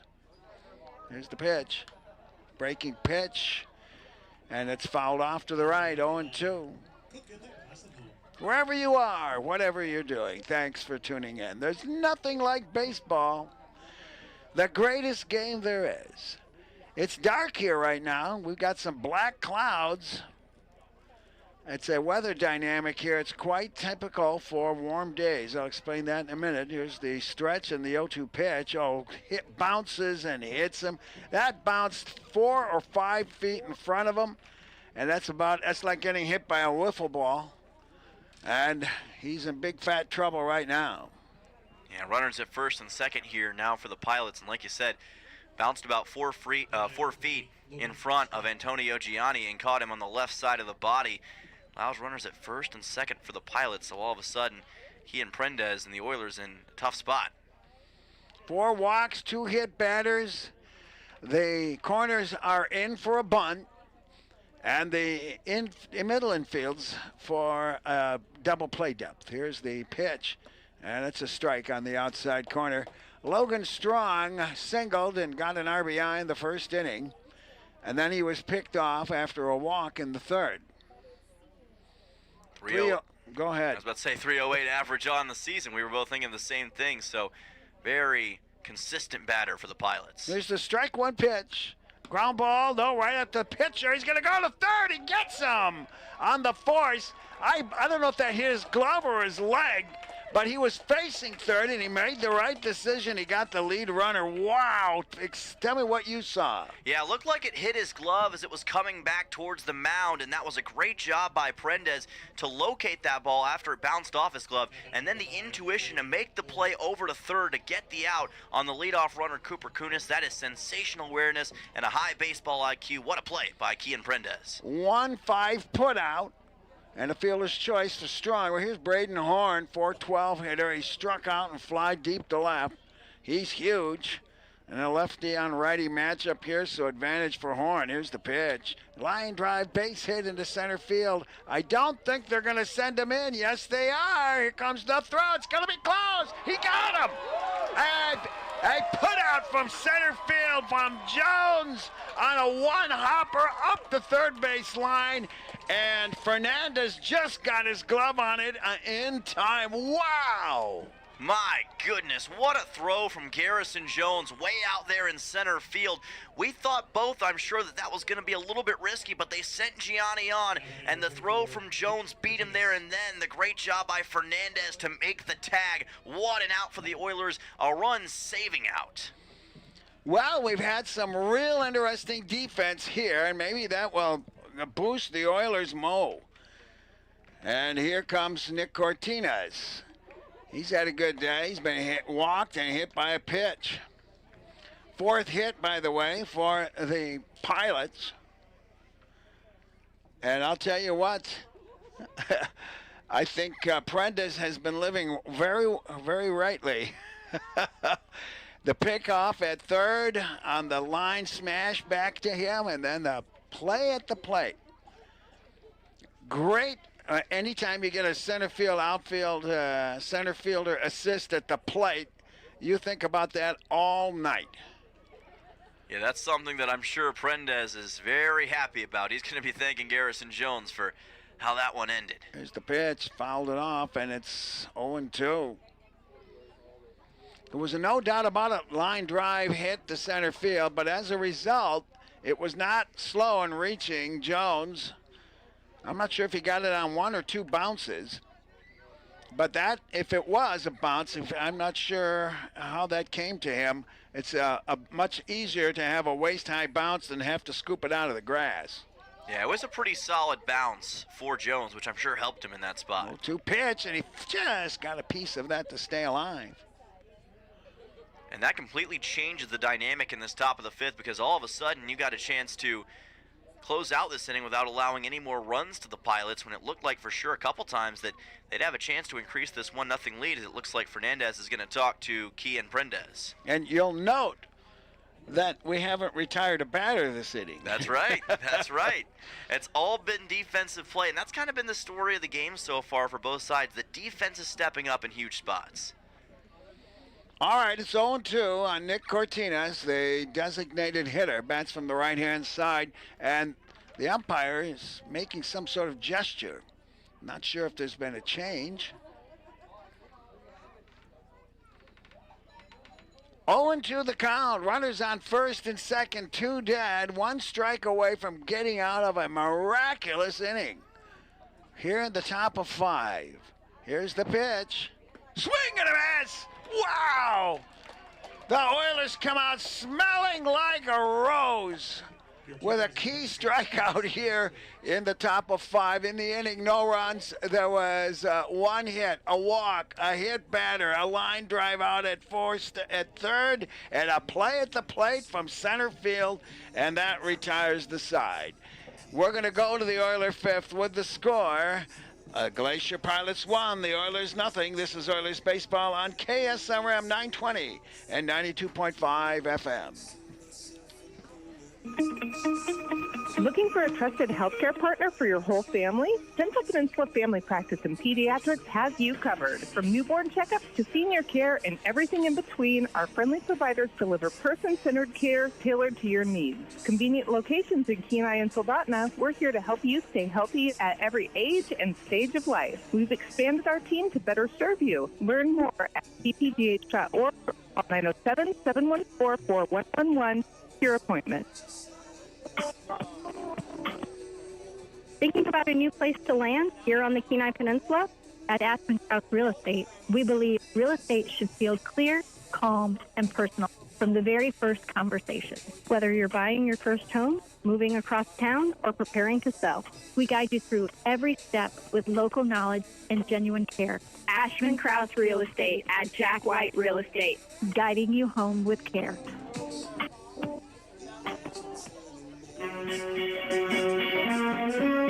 Bob Bird along with Dylan Simmons. We've got a new pitcher. Who is it, Dylan? Yeah, that is Peyton Dixon, who is on the mound here for the Anchorage Glacier Pilots. We'll get into him in just a second. But Cody White's night now at an end with 4 innings pitched. He gave up 2 hits with 2 strikeouts, no runs given up, 1 walk, and 2 hit by pitches on the game. And like we said, Peyton Dixon now on the mound, the southpaw out of the University of Nevada, and he hails from Honolulu, Hawaii. Well, that's the second Hawaiian they've got on their team. Who was that last night? He did so well. That was another pitcher. I'd have to go back and look at Very good. who it was, but yes, it was another pitcher. Here's Garrison Jones, who sparkled at center field, and he'll lead off here. Brought to you by State Farm agent Christy Babcock. She and her team are there for you for insurance. Yeah, that's a pinch hitter. Sorry to interrupt you there. That's Mark Nellis at the plate. Thank you very much. Mark Nellis coming in for Garrison Jones, okay? He's number 8? Yes. All right, stand by. Jones has been playing center field. Here's a bunt. He goes to the right side. It's a push bunt. He's got it. Oh, there's nothing so brilliant as a push bunt. I'll explain that, but what did you see there? Yeah, it was exactly what you called it, a push bunt. That was beautiful from Nellis in the exact spot where Dotson, Dixon, and Horn couldn't get to it in time. And Nellis is one of the quickest guys on this team, so he's able to get to first base thanks to that incredible speed that he's got. So what a way to start this bottom half of the 5th inning. Oilers sub him in the 9-hole, and he immediately delivers. A push bunt means that you push it past the pitcher, but not so hard as to get to the second baseman or the first baseman. And he shows bunt here, and he pulls it back. It's way outside for ball 1. I was going to compliment Jones because often after a great play in the field, the guy happens to lead off. It's one of those coincidences of baseball. But now Marcus Nellis probably will go into center field, but I'm just guessing. Yeah, I'd imagine he'll probably take over that center field spot. He's been playing it the past few days for the Oilers, so imagine we'll see him in the center field or at least some spot in the outfield. Throw to first, it's high, and Horn pulls it down. Yeah, think about all the different types of bunts. that are described. You know, suicide bunt, push bunt, sacrifice bunt, safety squeeze, drag. Here's a bunt attempt, and he went for that one and missed it, and it's 1-1. The drag bunt is pretty exciting too. Ichiro is the best at that. Yes. Ball one, strike one. One on, nobody out. Let's see if the Oilers can't get the pot boiling here. They're going to bunt. It's down to the third base side. It's right on the stripe, but they'll field it 2 inches foul territory. That's all you need. And it's 1-2. Yeah, that was very close, though. Skinner did a great job applying that bunt down the third base line and looked as though for a second it might stay fair, but just had a little too much momentum on it. 1-2 count. Well, if you can't get it over the fence, and we've come close a couple of times, try the small ball. Maybe that, but he won't be bunting now. 1-2 the count, runner on first, and Dixon serves, and he swings and misses. That one was low and away. Ouch. I think he wanted to just foul it off. Yeah, that was a really nice breaking ball by Peyton Dixon, who, again, sophomore out of the University of Nevada. 3 innings pitched so far for the Wolfpack in his young career, but he's a guy who's got a heck of a breaking ball. And like you said, we saw Skinner try to dig after that one, but just a little bit too low for him to do anything with it. There's somebody warming up in the Oilers bullpen. First pitch is outside, and that's Nolan Graw, who has flied to left and flied to right. Well, Graw is batting .364, and the next pitch to him is low and away. So we're in the heart of the Oilers order, and having Nellis get that push bunt on first. 1 out now. Lefty on lefty matchup as Dixon will go back to work here. Ball 2, no strikes. And here's the pitch. It's way inside, and you have to lean back for that, and it's a ball 3, no strikes. I think you take here. Yeah, I think you almost have to in this situation. You've got a lot to work with on a 3-0 count. By the way, Killian Nemeo is the man warming up in the bullpen for the Oilers. He's seen work already in this young season. Here's the pitch, and they'll call a strike on the knees, and it's 3-1. Now he's got a chance to lace one. Ball 3, strike 1. On first base is Nellis. 1 dead. Here's the hitter's count and the pitch. And popped up right side. Don't know if there's going to be a chance. There is a chance. The right fielder grabs it. He had a long hike for that one. And he caught it in foul territory before he even got anywhere near the fence. Yeah, just a little bit too much to the outside, and Cooper Kunis did a good job ranging over in front of the Oilers bullpen to make the catch. Second time he's made a big play like that in the last couple innings, and that's a big second out here on the Oilers in the bottom of the 5th as Lusky comes to the plate. Luke Lusky has popped to third on a foul out and flied to center pretty deeply. Here's the first pitch to him. Curveball, and it's a dandy. That's a 12-6er. Yeah, that is one heck of a breaking ball for Lusky to try to deal with. Just painted that outside corner. Dixon showing his versatility from the bump right now. Strike 1. Here's the pitch. And fouls this one off to the right. It wouldn't be a bad idea to send him to try to steal. If he gets picked off, Lusky will lead off. If he gets the second, a single could tie the game. Yeah, especially on an 0-2 count right here. I think that's probably what's in Nellis's mind, and we know he's got the speed to do so. Pretty big leadoff over at first right now, but we'll see what he wants to do. 0-2 the count. Here's the pitch. Way outside. He's not going. And it's 1-2. The Pilots have Weeks, Sis, Dodson, and Horn. The infield third to first with Coleman, Gianni, and Kunis.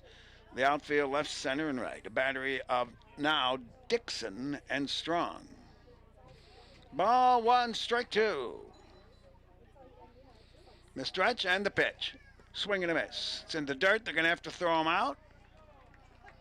They're not throwing him out. Yeah, they tagged him right before he could get onto the first base bag, so they were able to get the strikeout because of the tag. So the Oilers once again start with some hope and end with a flat tire, as that will end it here. No runs, 1 hit, no errors, 1 man left.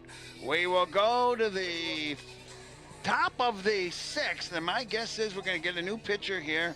This is the score. The Pilots won, the Oilers nothing. This is Oilers Baseball on RadioKenai.com. Yes, Steamer on Wheels does install lift stations. Generally, a lift station is required with high groundwater or some type of elevational difference that's going to require a pressurized mound or bed. But they do provide an excellent sewer system when installed correctly. Conventional septics are the preferred way to go. But when you have high groundwater or an elevational difference where you've got to pump it up a hill to do it conventionally, the lift station may be the only way to go. Give us a call at Steam on Wheels, 907-262-3240. DeMaio? Dan's Automotive has the best customers in the world. What about Asia? We love Asia. We work on Toyotas, Hondas, Nissans, Hyundais, and Kias. What about Amsterdam? Do they even make cars? No matter what side of the car the steering wheel's on, we got you covered. Dan's Automotive, serving the best customers in Alaska. Call 907-420-0416.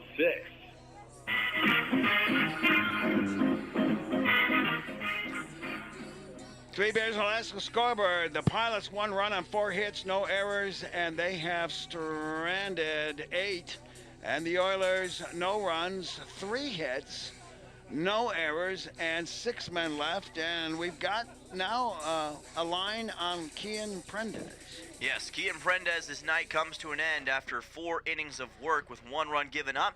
He had 4 total strikeouts with 4 walks, 2 hit by pitches, and 4 hits allowed with 1 run against the Pilots. Well, he only gave up 1 run, but that was not what you would call a clean outing. No. But still did a pretty solid job for the most part at limiting the damage that the Pilots were able to do, and still has his Oilers in position here. Bottom of the order for the Pilots with batters 7, 8, and 9. Dotson, Weeks, and Sizz. First pitch is low. And number 2, the second baseman, batting 158 with 2 RBIs. He's struck out and singled. As we move into the top of 6, here's the next pitch. And a fly ball right field's going to be trouble, but moving over and sliding to one knee is Hasenclever, as that ball was curling and fading away from him towards the foul line. Yeah, made a great catch, like you said, sliding on one knee to make that catch. Almost looked like he might lose it as he went to the ground, but able to hold on with that ironclad grip. What a great out for Hasenclever, and what a good start for the Oilers defensively here on the top of the 6th. Davis Weeks has sacrificed and walked, and he takes a strike on at the knees. DeMaio with a sidearm delivery. We watched him, I believe, on Wednesday. That we did. Freshman out of Johnson University, Tucker, Georgia. Swing and a miss. And I'll tell you what, right now he's dropping him in for strikes. A sidearmer is so intimidating. Oh, it's very hard to deal with a sidearmer, especially in a situation like this. Ooh, just a little bit low. That ball bounced up. And Weeks grabbed it momentarily. It's like, oh, it's a hot potato. Here, it's yours. DeMaio, one of 2 Johnson University products on this Oilers squad in Knoxville, Tennessee. And he's been one of the best bullpen guys so far. Popped up, should be easy. I think Lopez wants it. And this time he doesn't have any issues. When I say that, I'm in sympathy with him because he has been often called off of pop-ups that were rightfully his. And that's a P4. And 2 dead as Blaze Sizz comes to the plate. He's the number 9 hitter, but don't pay any attention to that. He's batting .250 with 4 RBIs. He's flied to center and been called out. And next pitch. Ooh, just missed as that slider came in as a backdoor style, and it's ball 1. Yeah, a little bit low on Sizz that time. Tried to go with that breaking ball, like you said, to the back door. Just a little too low. Next pitch. That's right at the letters over the heart of the plate, and it's 1-1. Yeah, that one was a lot better that time. Just a little bit higher, same style of pitch, but in a better spot to get that strike.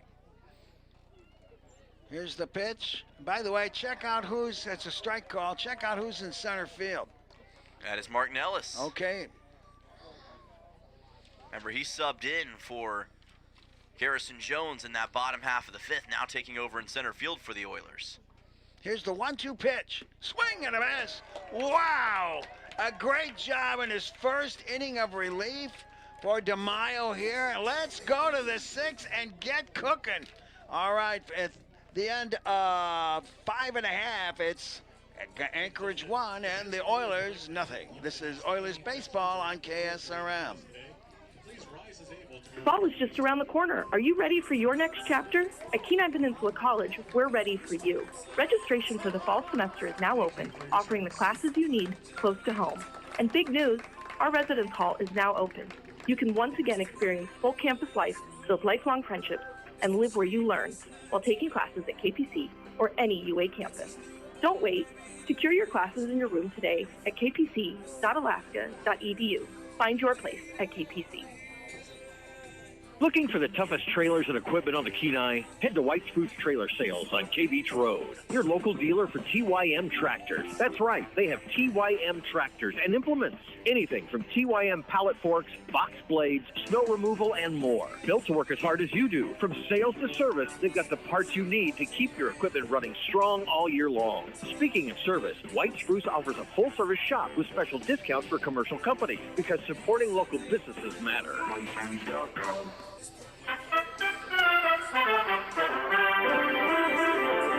Bob Bird and Dylan Simpson as we go to the sixth inning. The Three Bears Alaska scoreboard. Pilots 1 run, 4 hits, no errors, and 8 men left. The Oilers no runs, 3 hits, no errors, and 6 men left. But they've scored 1 run in the last 9 and 14 innings. Like I said earlier, it's like squeezing a flat tube of toothpaste to get runs right now. Yeah, it's kind of similar to what we saw yesterday, right? It was a 1-1 game throughout the majority of the back half of the game until that 8th inning. So it's going to be interesting to see if either team's going to have that breakthrough moment or that breakthrough inning. We'll find out here in the bottom of the 6th with Hassenclaver leading off. Left-hander Dixon delivers a curveball that does not quite make the drop into the strike zone. Let her high, a little bit higher than that, and it's ball 1. Well, we got a man with home run credentials at the plate, but it's a lefty-on-lefty matchup, and again, the same pitch, and again, it does not come down. We saw a 12-6 curveball, though. Whew, best one I've seen thus far in this young season. And it's ball 2. Hassenclaver, they don't want to pitch to him. He's been hit by a pitch and walked.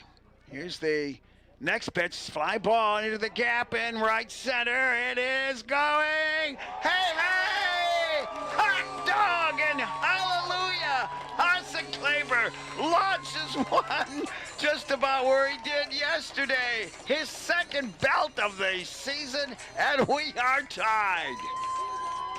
Get on the home run trade, folks. Brooks Hassenclaver with his second straight day with a home run, and what a shot over the right center field wall, like you said, partner, as he was able to clear that with room to spare. It's that same spot as before as well. Towards that gap in right center field, it just kept carrying and carrying, and he's done it again. The only Oiler with a home run, and now he's got 2 of them. Well, that's exactly the inning he did yesterday. Here's a foul ball off to the right, and it tied a 1-1 score. So look out for the 8th. And Owen Musel's up, and he's been a flat tire. He's been called out twice, looking and swinging. Yeah, a little bit of an uncharacteristically slow day so far. Here's a curveball. It's a good one, but it misses it probably outside. What did he hit, a fastball? It looked like a fastball, yes. And he drilled that thing. That was well better hit, I'd say, than yesterday. Yeah, it was a lot higher. I was expecting it to drop in the gap. There's a call strike, 1-2. Ball 1, strike 2. We're tied at 1. That's the 4th Oiler hit. Here's the windup and the pitch. A ground ball, foul down the third base line. Hot off the bat handle. I should say not as hot as you would expect it because it was off the bat handle. And now with that home run that we just saw a second ago from Hassenclaver, he's the first player in the league, I believe, this season to have multiple home runs. So a little bit of a cool honor for him there. Here's the next pitch. Well, that one bounces in, and it's, what do we got here for a count? It's got to be 3-2. Ball 3, strike 2. Yes, full count coming up. Scoreboard's got to catch up yet. Ball 3, strike 2. Here's the windup and the pitch. Curveball, he's rung up. It was a dandy. I would say that he got the outside edge this time, whereas before he didn't. Yeah, like you said, outside corner of the plate that time on the breaking ball from Dixon. He is so good at those kinds of pitches to that outside corner. And Musil kind of checked his swing a little bit. There's just nothing he could do about that. Heck of a strikeout for Dixon, and that sends on Carson McCormick. So there's one out, nobody on, a run is in. Carson McCormick flied to center and lined to short. And the first pitch to him, low for ball 1.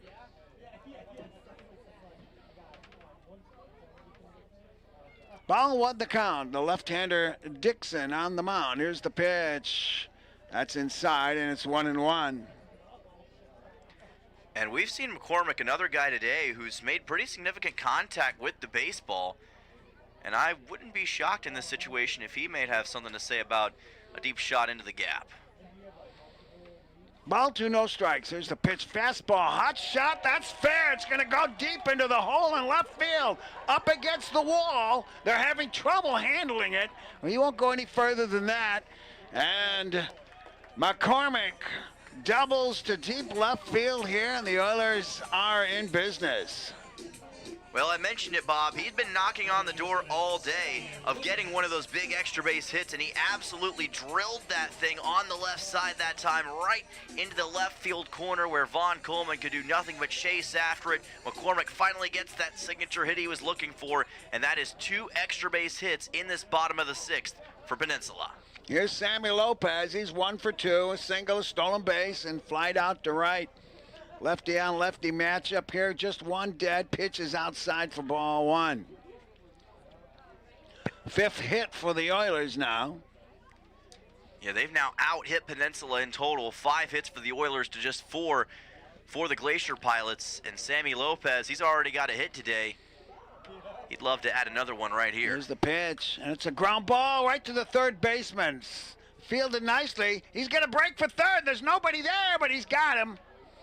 He got there just in time. The third baseman was on the grass, and trying to take advantage of it was McCormick, and it was a good risk, but I got to compliment Weeks there because he hustled back, took the throw actually on the grass, and beat him to the base.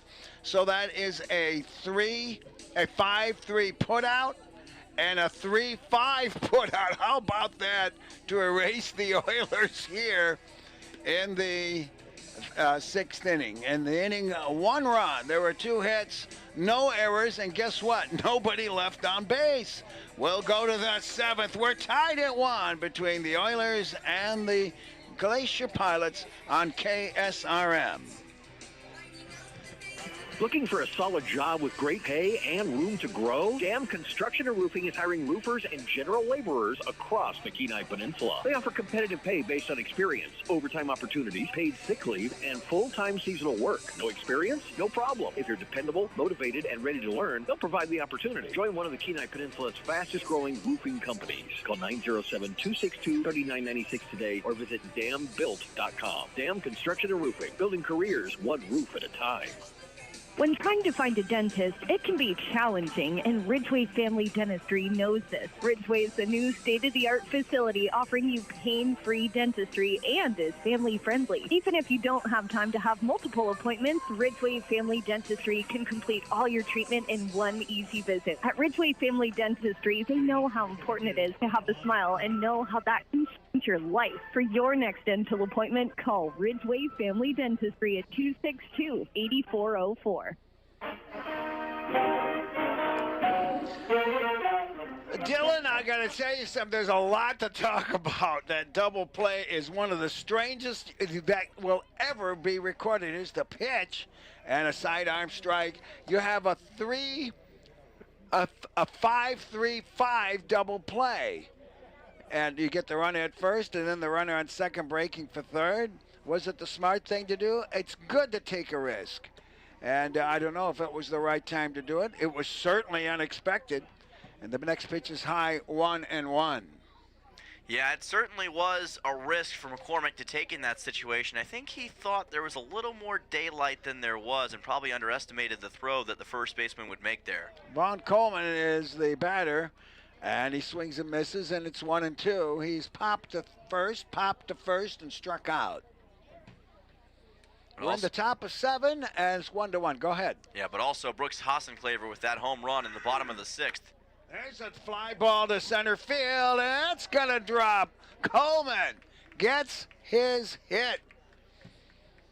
And it was a nice flare right over the shortstop's head. Well, we knew he was due for a hit at some point in time, Bob, and like you said, a nice flare over the head of Nolan Graw, right in a spot where he and Nellis could do nothing about it.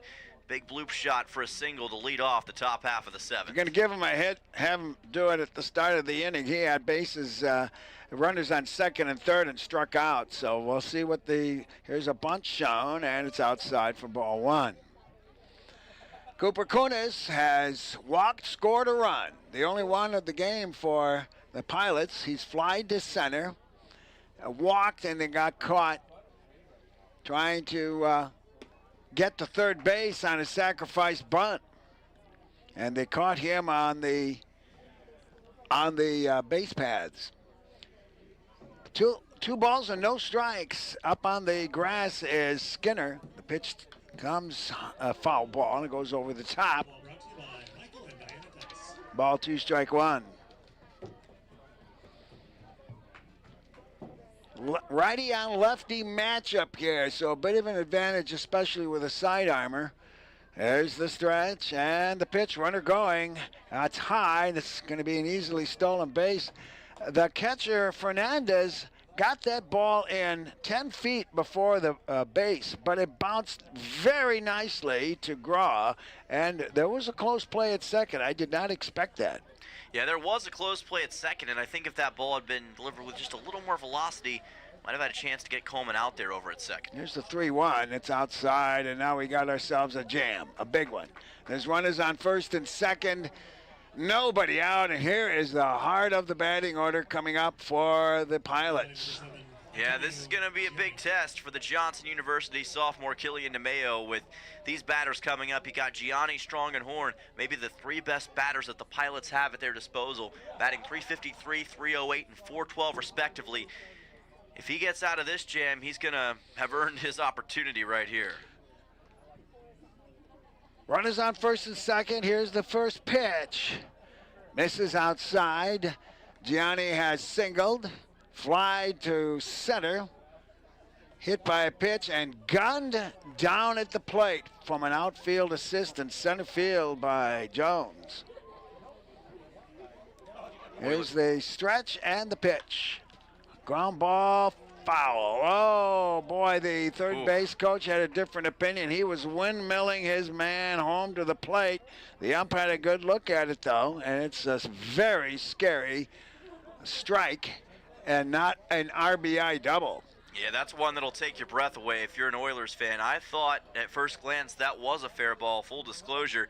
It just missed that inside of the third base bag, thankfully, because otherwise, like you said, that probably would have scored Coleman and Kunis and would have put the Pilots up big. 1-1 is the count, and the pitch. And that's high and tight.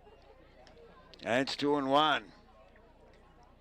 Gianni bats from the right-hand side. He's playing center field as he has every game this series.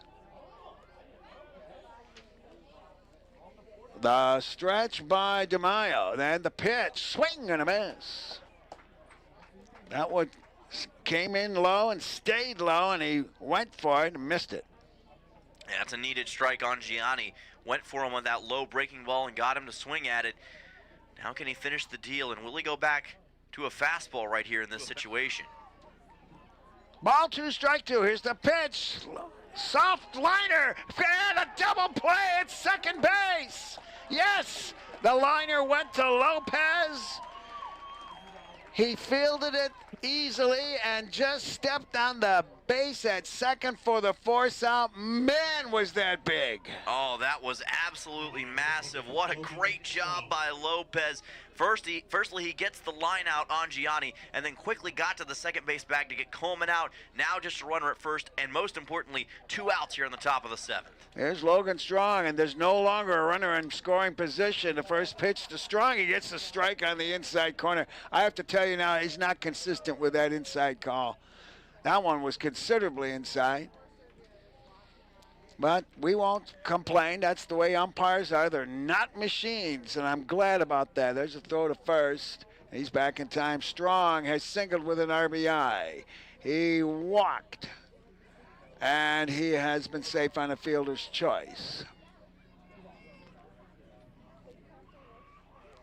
Strike 1 the count. Another close play at first on the throw. And getting very dirty at first base is Cooper Kunis. Logan Strong with a strike 1 count. Here's the pitch inside, and it's 1-1. Remember, Strong yesterday didn't have any hits, did score 1 run, so already a more productive day today. Facing a 1-1 count here. Guy who's shown a lot of talent throughout this series. Pitch, swing and a miss. I think he took something off of that one. Strong was picked off after he was walked in the 3rd inning. Well, that line drive went right to Lopez. There's a hot grounder. Third baseman's got it cleanly. Here's the throw. Bullseye! Oh, my goodness. The Oilers came out of that one. How did we do it? A 5-3 put out. There were runners on first and second. There was nobody out. We'll be back with the 7th inning stretch as the game is tied 1-1. You're listening to Oilers Baseball on KSRM. The World Cup's coming and everybody's talking defense. Here's a strategy that works long after the final whistle. If your family is complete, a no-needle, no-scalpel vasectomy is a safe, effective move. If you're done building your team, it may be time to strengthen your defense. Dr. Alvarez can perform your procedure in Soldotna or Homer. It's quick, comfortable, and a whole lot easier than chasing toddlers into extra time. Don't leave your future up to a lucky bounce. Call Peninsula Surgery and Aesthetics 907-235-1010 and schedule your no-needle, no-scalpel vasectomy. Score some peace of mind and enjoy the games. When you've been involved in an accident or suffered at the hands of someone else's negligence, we can help you assess whether you need an attorney and whether we can add value to your case. This is a small community, and we want to make sure that our community members are taken care of. We offer free consults to help you determine what insurances might be available to provide a full and fair recovery for you and whether we can add value to your case. Call us at Earhart, Elsner, and Cooley to schedule a free consult. 907-283-2876. Take me out to the ball game. Take me out to the crowd. I need to see the train. Well, Bob Bird and Dylan back here as we go into the bottom of the 7th, tied at 1.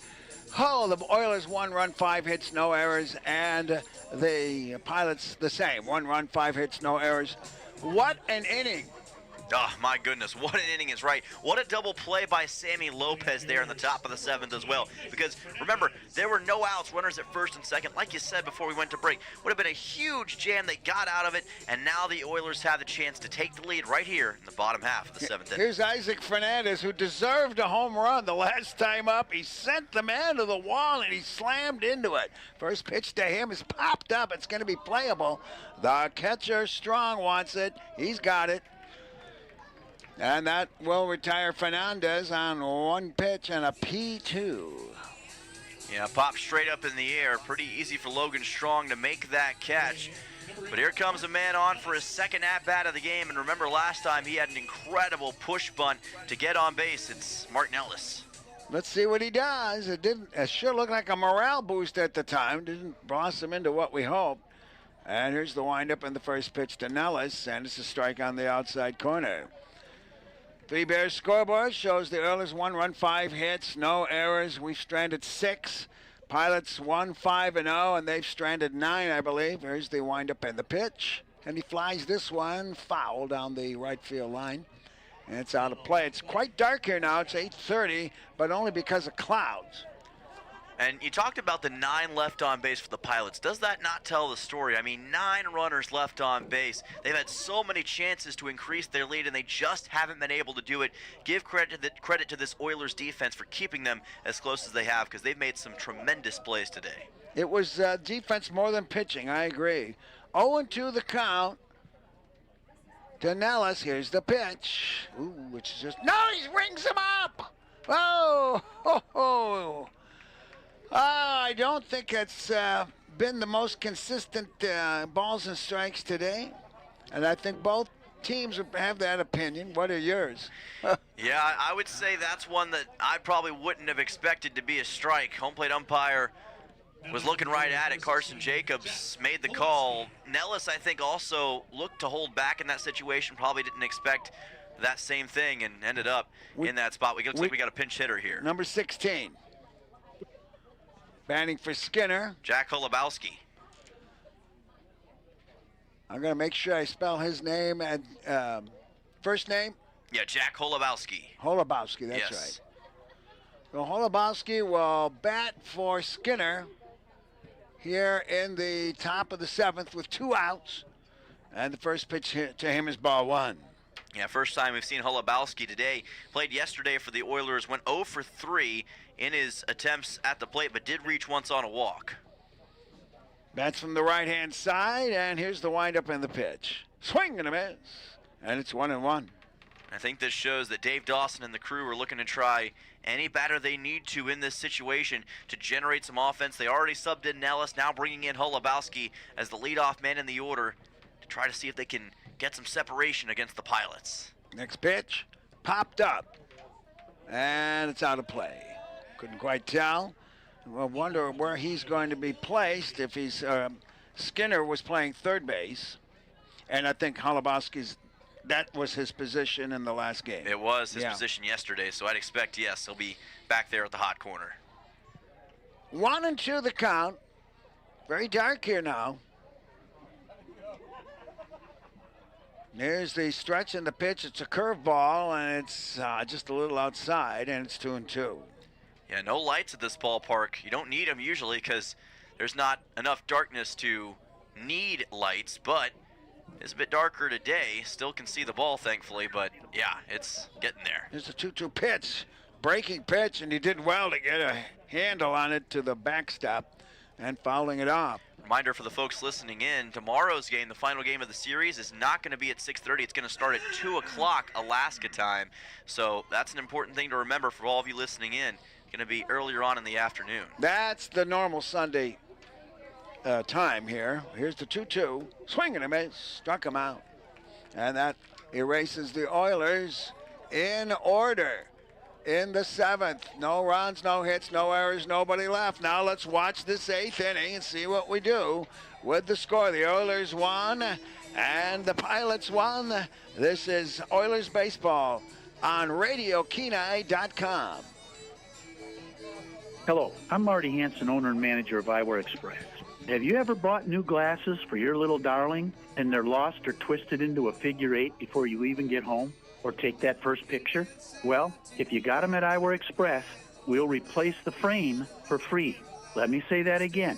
If they lose or break the frame, we'll replace it for free. So relax and expect the best from Eyewear Express in the Peninsula Center Mall, Soldotna, 260-9199.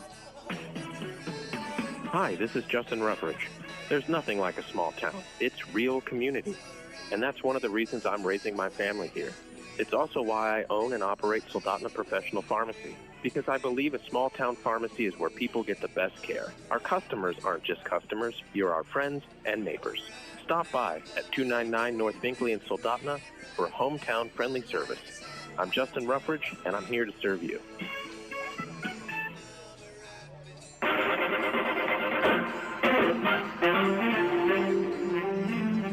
Well, Dylan, Cinco de Mayo is going to go into, third inning of work? Yes. I've been impressed with his sidearming. Yeah, Killian DeMayo's done a great job so far for the Oilers. Like you said, he's got that unique sidearm motion. He's made the most of it. He's got the Oilers all tied up with the Pilots at 1 run apiece, and we're getting close to the end game now, so it's going to be interesting to see who can break through, and Braden Horn might be that guy for Anchorage. I wonder if he's caught the nickname Cinco. That'd be a pretty good one. Yeah. Here comes batters 5, 6, and 7. Braden Horn, Nick Cortinas, and Ryan Dodson. And righty on righty matchup. Oh, what a beautiful side armor. That was right in there. It's freezing these players. After a while, they get used to it. That's the general consensus in baseball when you go through the lineup. But strike one on Horn. Here's the next pitch. And a bat handle shot to left field. It's going to drop a one-bounder to McCormick in left field.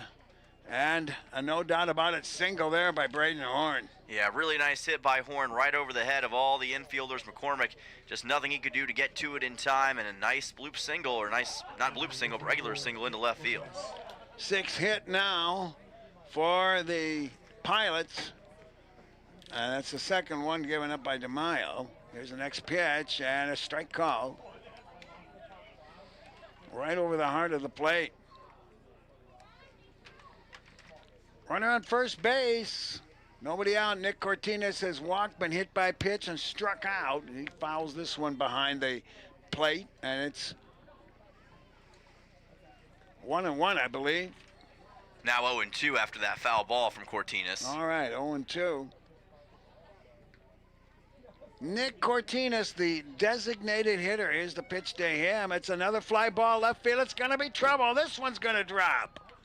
And that one's a flare, not a line drive off the bat handle. And you got to admire that's good hitting by both these guys, Horn and Cortinas. And again, the Oilers in hot water with runners on first and second and nobody out. Yeah, back-to-back singles, both to the left side by Horn and Cortinas, and both times nothing that Carson McCormick could do to get after it in time. That's just perfect placement on the hitting.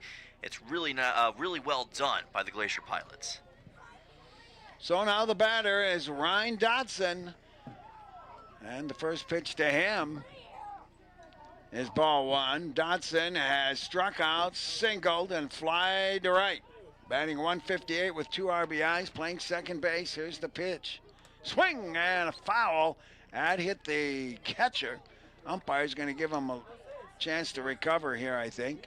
Yeah, hit Fernandez right in the face mask after it ricocheted off of Dodson's bat. Moves the count to 1-1. Good to see Fernandez okay after that. Runners on first and second. Here's the pitch inside, and it's 2-1. On deck is Davis Weeks. We've seen this scenario before. Ball 2, strike 1. As a fly ball, this one should be grabbed by McCormick in left field. No problem. We'll get that ball into the shortstop, and there's one out. Yeah, this time a little bit too much on it from Ryan Dodson. Hit it well, but hit it too well to McCormick. Able to make the easy catch, only had to make a couple of steps up to get to that baseball in time. So a chance for a double play here as the batter, Davis Weeks. First pitch to him is low for ball 1. On second base is Braden Horn. On first is Nick Cortinas. Both earned their way on with clean singles. And one dead here in the 8th inning. Here's the next pitch. Swing and a miss. And it's 1-1. Really good breaking ball from DeMaio that time. Painted the outside corner. Going back to that really good breaking ball that we've seen work throughout this game. Here's the next pitch. Popped up. Shallow right field. Lopez wants it. He makes the catch. Oh, it was tricky. He caught a basket with one hand, and that's a P4. I don't think there was any chance, maybe for the first baseman, but what's done is done. There's 2 outs now, and Blaze Sizz comes to the plate. He's 0 for 3, which is not good. It means he's overdue, and this guy's a good hitter. He's flied to center and struck out twice. And the first pitch to him is a strike on the outside corner. Yeah, Sis certainly is a good hitter, but going back to that last play with Lopez, he had some pretty extreme confidence to field that in the way that he did. I thought Hossinclaver was going to be the one to grab it, but Lopez backpedaling made the catch. Ground ball, third base side foul. And it's 0-2. And that's the kind of confidence that Sammy has to have in those situations. You got to have the belief in yourself. Although it was a little more dramatic than I'm sure he would have wanted, he's able to grab it and get that big second out, and the Oilers might be able to once again get out of a jam. Start knocking wood when you say that. It's 0-2. I'm knocking it right now. Yeah, Blaze says. And the pitch. Inside, 1-2. Tried to get the inside corner on Sis this time. Almost looked like it was going to be a hit by pitch for a second. Cut late, but cut a little too late. Ball 1, strike 2. Here's the pitch. Fouled and hanging tough. With that one, fouled behind the plate. The count remains at 1-2. 7 hits now for the Pilots, 5 for the Oilers. We're tied at 1. Here's the stretch and the pitch. High. Kind of close to the chin. It's 2-2. Certainly was. Remember, this Pilots team has left 9 runners on base already in this game. They do not want to miss out on another chance. It's the pitch, ground ball foul, and boy, Sis is hanging tough here. This is a really good at bat. Yeah, great battle between DeMayo and Sis right now.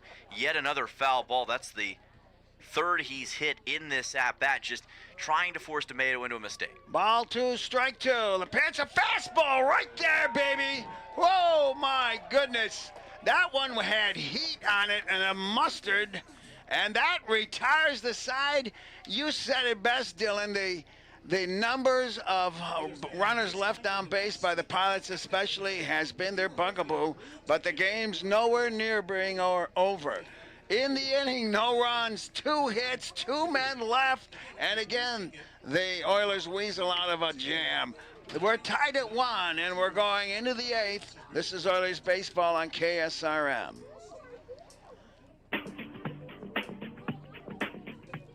Looking for fun for the whole family that they will love? Head over to Jumpin' Junction on K Beach Road, the Peninsula's entertainment center for all ages. Play in the arcade, dive into the active VR game room, glow it up with blacklight mini golf, bounce on inflatable fun, and grab a snack at the snack bar. Birthdays, work parties, and so much more. You can book them now at Jumpin' Junction on K Beach Road. Jumpin' Junction, where there's fun for the whole family.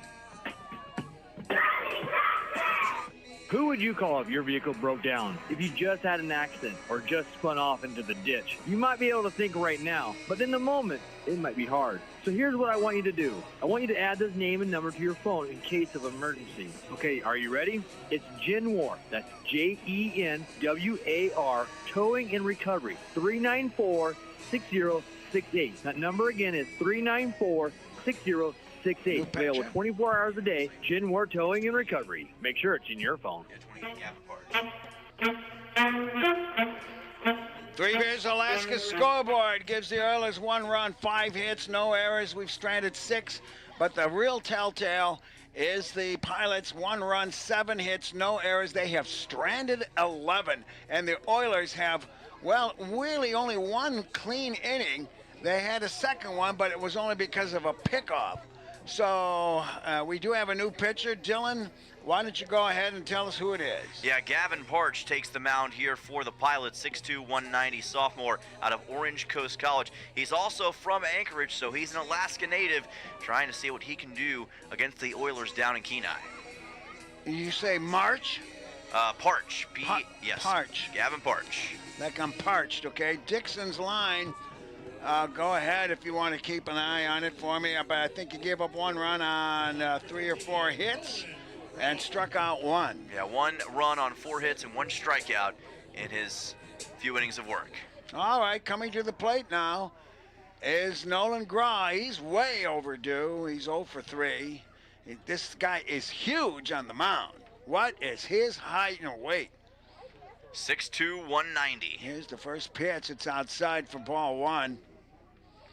At least that's what it was listed at on the Pilots page. Who knows, though? He might be... He looks 6'4" to me, but Gra is 0 for 3. He's flied to left and twice flied to right. So he's overdue. Here's the pitch to him. There's a line drive base hit to right field. That's a good start. I'm glad he was overdue. This is the time to get moving, boys. And an opening single here for the Oilers. Sixth hit. We've been waiting on that from Nolan Gra in this contest. Like you said, great hit over towards right field over the head of the first baseman, Braden Horn. And just like that, Oilers in business. All right, here's Luke Lusky, and this is the guy who can hurt you. But it's a righty-on-righty matchup. Lusky is 0 for 3. There's the stretch, and they throw to first. He's back in time. Lusky popped to the third baseman. It was a foul out. He flied to center, and he struck out. Batting .333 with 3 RBIs.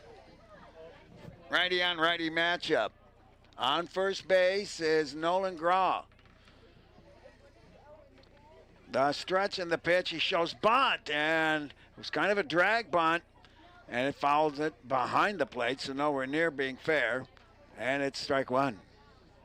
Parch had 15 appearances with Orange Coast College this past season, 18 innings pitched, 13 strikeouts on a 6.00 ERA. Strike one the count. Great spot for a push bunt if he knows how to do it, because the second baseman is way back. There's a throw to first. And he's back. Strike one the count. Lusky playing first base for the Oilers. Doesn't have a hit yet today. Much like Gra, feels like it might be time for him. And here's the stretch. Long set. He goes. Pitch is low and away, and he steals second, bounces into center field, but the shortstop is there to back it up. So a 1-1 count, no need for a bunt now, and a clean stolen base by Gra. And those are the kinds of risks you got to take in a situation like this. We know the Oilers have a lot of base running speed. Nolan Gra just showed it, got that one easily. 1-1 the count, a runner on second base, nobody out here in the bottom of the 8th, and we are tied at 1. The stretch of the pitch, low and away, pops up. The catcher can't find it, and that's going to be a wild pitch, and now we've got a runner on third. That is a big help for Nolan Gra, and again, you got to take advantage of those sorts of situations. That's exactly what Nolan Gra just did, and all of a sudden, a big mistake by the Pilots has put the Oilers in position. Now, can they capitalize? All right, runner on third, nobody out. And the infield pulled up to the grass, and that's the right call. It's ball 2, strike 1 on the scoreboard. And here's the pitch. Ground ball to the third baseman. He's going to check the runner. They'll throw to first, and it's a 5-3 putout. That's why you pull the infield in. That made a big difference to hold the runner at third. Yeah, and you saw Davis Weeks check over to third base for a second to make sure Nolan Gra didn't try to take off. Probably wasn't going to either way in that situation, but able to get the out for the 5-3. Well, here's Brooks Hassan-Clever, who has walked, been hit by a pitch, and homered. His second homer of the season in the 6th inning. And I don't think they're going to pitch to him. Whether they IBB him or just pitch around him, I don't know. Here's the first pitch, way outside. Yeah, I wouldn't be shocked if they just pitch around him right here. Again, only guy in the Alaska Baseball League with multiple home runs this season. And especially after what he did earlier today, I'm not sure you want to take that risk. All we want is a little old hit. The infield is pulled in, and Parch goes to the stretch, and the pitch. And that's one right over the heart of the plate. And it's 1-1. My guess is that Hassan-Clever was going to take until a strike was pitched. And my guess is Parch knew that. Ball 1, strike 1. The stretch and the pitch. Ooh, that just missed on the outside corner. I thought for sure he's going to ring that for a strike. It's 2-1 now. Brooks just has to ask, how aggressive do I need to be in this situation? He's got to make sure to also watch wherever Parch places these pitches. Now, Parch has got a very strange delivery from the stretch. He's got movement there with his hands together. Here's the 2-1. Oh, come on. There's the strike on the outside. It's hard to criticize Hasenclever, who's got 2 home runs in the last 2 games, but boy, oh boy, that was a peach. Remember also here, Brooks only needs a sac fly also to score that run, so. Ball 2, strike 2. Critical pitch coming up here. Here it is. It's high and inside. Catcher had to move out of the box to save it. You're absolutely right. A fly ball, a blooper, anything. Oh my goodness, full count, because if they retire him, we are in big trouble to get that run in. Ball 3, strike 2. One of the biggest pitches of the game coming up. And here it comes. Inside. Well, they pitched around him all right.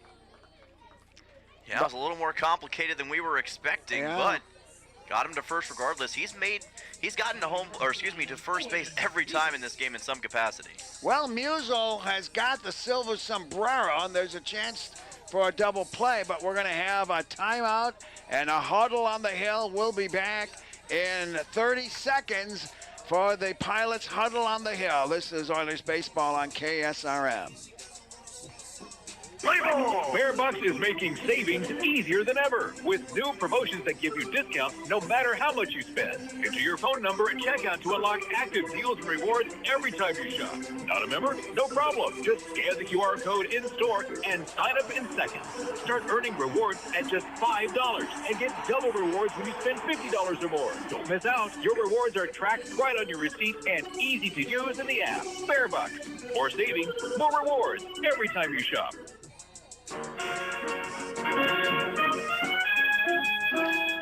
Well, the Oilers have their own huddle with their third base coach, but the Pilots probably going to ask, looks like they are going to walk Musial like I thought they might. No, he's going to stay at the plate, just bringing Hasenclever back to first. I'm sorry, but the umpire pointed to the official score, which is you. Yes. And do you know what the gesture meant?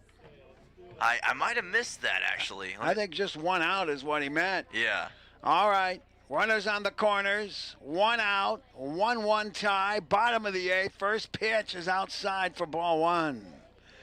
So Musial, 3 strikeouts. He's a .333 hitter with 6 RBIs. And they're hoping, of course, for a double play ball. They've got the middle infielders at double play depth. And let's see what happens. See if he drops a bunt. There's a throw to first. It's close, and he's back. Owen's been looking to break through today. He has struck out all 3 times he's been at the plate. Another guy, much like Nolan Graw, who we feel like is due right now. What's the count? It says 2-0 on the scoreboard. I think it was ball 1. I've got it at 1-0. 1-0. Here's the stretch and the pitch. Swing and a miss. That was a 9-iron swing right there. Yeah, he was trying to golf it maybe down the line. Just couldn't grab that breaking ball from Parch. We'll see what adjustments he's made after that little mound visit he had just a moment ago. Ball 1, strike 1. Here's the stretch by Parch. Long set, throw to first. It's close. Of course, Hasenclever would love to get to second base. And then if they tried to throw him, you might have the guy break for the plate. Ball 1, strike 1. Here's the pitch. Swing and a miss. Again, that was in the zone, and he missed it. He's undercutting it. And it's ball 1, strike 2. Again, this is a huge pitch. If they can get Musial out. Well, let's see if Hasenclever will take off. Here's the stretch. A throw to first. Very close.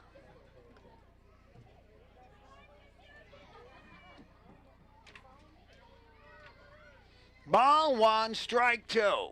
Like I said, a flat tube of toothpaste trying to get something out of that tube. In this case, one little run. Ball one, strike two. And the pitch. Popped up, foul, out of play. Man. Yeah, Musil's been 1 for 7 in the last 2 days combined. He started off red hot in this Alaska Baseball League season, still tied for the league lead in runs batted in. Just feel like it's about his time to break through. I choke up on the batting itch. Ball one, strike two. Just want to get that ball in play. Here's the stretch by Parch.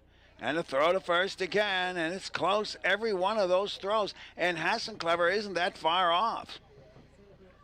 No, he does not have a very big leadoff over near first right now, but they're really trying, the Pilots are, that is, to get any sort of out they can in this situation. Ball one, strike two. The stretch, here we go. A long set, the pitch. Outside, and it goes to 2-2.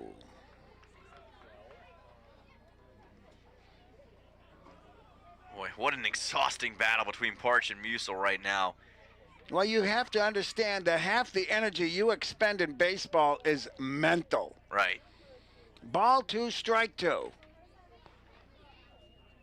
This is tough on the announcers, too. Here's the stretch and the pitch. It's a high fly ball, deep center field. It's going to score a run. They're going way back. It is all the way to the warning track, 1 arm's length from the fence. And the Oilers, on a monster sacrifice fly to dead center, have taken a 2-1 lead. Wow! You talked about it. What a monster sac fly. Musil almost darn near hit that over the center field fence. Good catch by Antonio Gianni, but like we said, anything into the outfield was going to score a run. That's exactly what Musil delivered on the sac fly. Graw comes in, and the Oilers finally take the lead for the first time in 2 days. I still can't believe he was 1 arm's length and bumped into the wall. Just to the left of the 387 sign. My goodness. Here's the pitch to the next batter. Swing and a miss. It is Carson McCormick. Carson, give us a double again, will you? And I'll score a guy from first. A huge sacrifice fly. And he didn't need to go that far. But it was amazing how deep that ball went. And it was sky high as well. Here's the stretch and the pitch. Blown away. And the count is 1-1. Go ahead. Yeah, we've seen Carson, like you mentioned already, get a double in this game. He's been drilling the ball with a lot of authority so far. Really good shots, even on the foul balls. We had one clear the fence earlier from him that was just foul. Let's see what he's got here. Ball one, strike one. Runner on first base. I'll try a hit and run. Here's the pitch. Swing and a miss. Again, you can see it's a bit of an uppercut swing. All we want is a line drive. The home runs usually come when you're not trying for it. It's kind of like love. It happens when you least expect it, right? Ball one, strike two. See if the Oilers have a closer in mind. Here's the 1-2 pitch is going in. It's inside. They throw to second. He's got it. It goes into center field. He won't go any further. And a good stolen base there by Hassenclever. Absolutely was, and it was a good job as well to not take off for third because that ball rolled a decent ways, but I don't know if it was going to be worth the risk to try to take third. So I agree with the decision by Hassenclever to stay at second in that spot, stay in scoring position. 2-2. Oilers now leading 2-1. Runner on second base, 2 dead. A run is in. Here's the stretch. Long set in the pitch, way outside.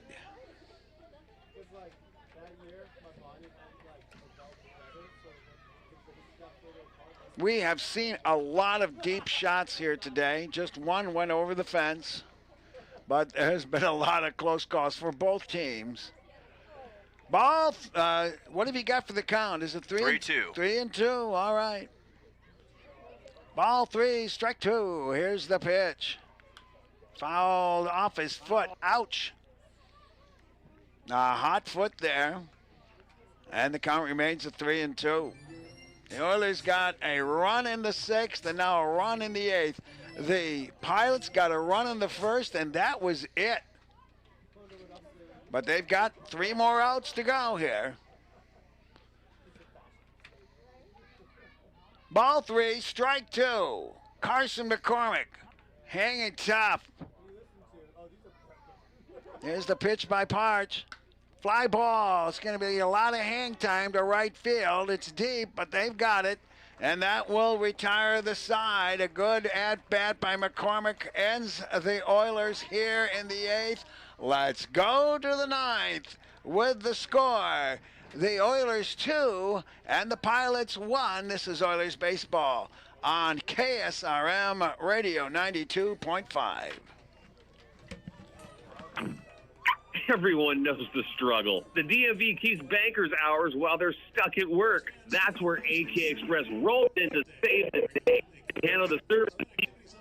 That's why they want to do. Open at 6 p.m. Monday through Friday and Saturday. It gets easier. Immediately located at the corner of Davies and West Poppy Lane. Everybody rides again. AK Express, for convenience, is king. University, number 17. Cuts, fractures, sprains, burns, fishhooks, and workplace accidents. Odyssey Urgent Care treats the injuries that can't wait. Need stitches? They perform laceration repairs right here. Got a fishhook where it doesn't belong? Well, they can help with that too. With on-site x-ray services, splinting, braces, and expert injury care, you can get diagnosed and treated in one convenient visit. Conveniently located in Kenai in the Odyssey Family Practice Building. Open Monday through Saturday, 8 a.m. to 6 p.m. Walk in or call 907-283-8400. Odyssey Urgent Care. Epic healthcare for your journey.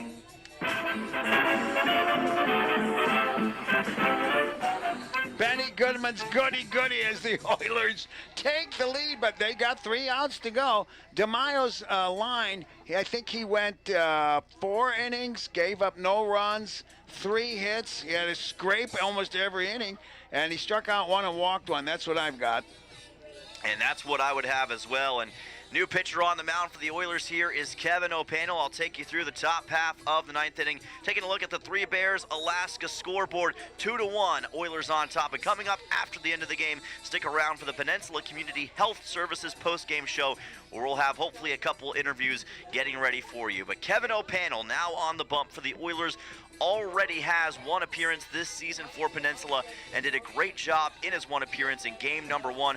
1 inning pitched with 1 save to help the Oilers to their season opening win against the Glacier Pilots, and is now trying to do the same right here with Vaughn Coleman coming to the plate. The Pilots need just 1 run in this situation to tie the game up, but they've only got 3 outs to do it. Who will prevail in this war of attrition in the top of the 9th? We're about to find out. Of course, Kevin O'Pannell has been born for situations like this. The senior out of Monmouth University, Clementon, New Jersey, 6'3", 215, a second-team All-CAA member this past year. 4.14 ERA and a 5-1 record for Monmouth this past season. And he faces off with the numbers 1, 2, and 3 in the Pilots order in this top of the 9th. Coleman already has a single, got that back in the top of the 7th. First pitch by O'Pannell, an outside pitch for a strike. Got a breaking ball that caught that outside corner. And that's been O'Pannell's signature over these first couple games he's appeared in. Can he make quick work of this Pilots lineup? 0-1 pitch is delivered out right to the second baseman, Sammy Lopez. Lines it out to him, and that's 1 down here in the top half of the 9th. What a start for the Oilers defense. They've been making plays like that all game, and right now the Pilots know that time is ticking and opportunities are getting slim. Cooper Kunis comes to the plate, number 2 man in the order. So far, has a couple of walks that he's already forced, 3 walks actually that he's forced in this contest. Delivers a ground ball right back towards the pitcher, picked up by Lopez, tries to throw to first, and did not get it there in time. It bounced off of O'Panel, ricocheted to Lopez. Lopez tried to throw to Lusky off balance, but couldn't get it there in time. It's going to be a single for Kunis with 1 out. So Kunis comes to first base, and the tying run is aboard for the Glacier Pilots. That is hit number 8 for Anchorage in this contest, and that will bring Antonio Gianni to the plate. He's a name that we've mentioned a lot already throughout this series. 1 hit, 1 RBI, and 1 run yesterday. So far today, got a single earlier, and here's a chopper up the middle, picked up by Graw, the shortstop. Throw to second, throw to first for a double play, and that is going to end it. What a job by Nolan Graw and Luke Lusky to get it done for the Oilers. That is how you end game number 4, and that's how you pick up your 3rd win of the season. The Oilers pick up the 2-1 victory over the Pilots. Let me tell you what Graw did. He was running for that jackrabbit bounce and got it behind second base, but then he's on the right field side. He's got to throw it backwards to Lopez, and he made a great relay.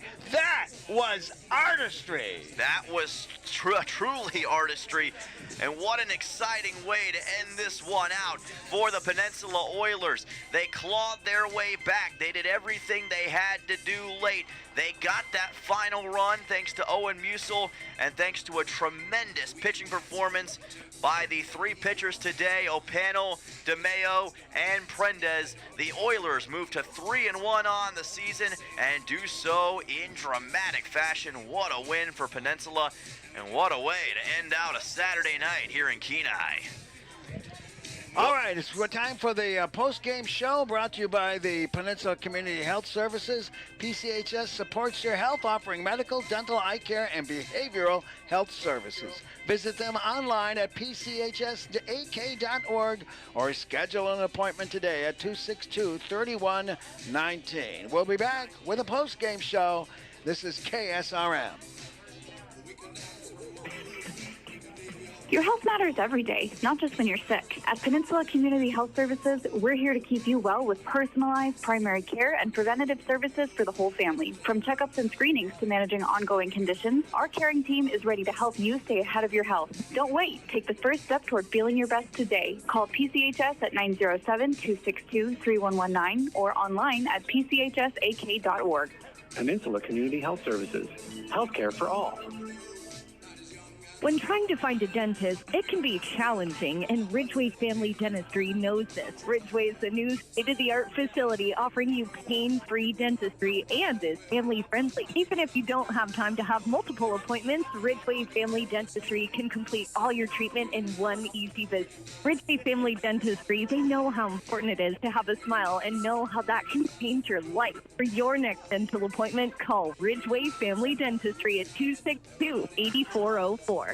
The World Cup's coming and everybody's talking defense. Here's a strategy that works long after the final whistle. If your family is complete, a no-needle, no-scalpel vasectomy is a safe, effective move. If you're done building your team, it may be time to strengthen your defense. Dr. Alvarez, perform your procedure in Soldotna or Homer. It's quick, comfortable, and a whole lot easier than chasing toddlers into extra time. Don't leave your future up to a lucky bounce. Call Peninsula Surgery and Aesthetics 907-235-1010 and schedule your no-needle, no-scalpel vasectomy. For some peace of mind and enjoy the game.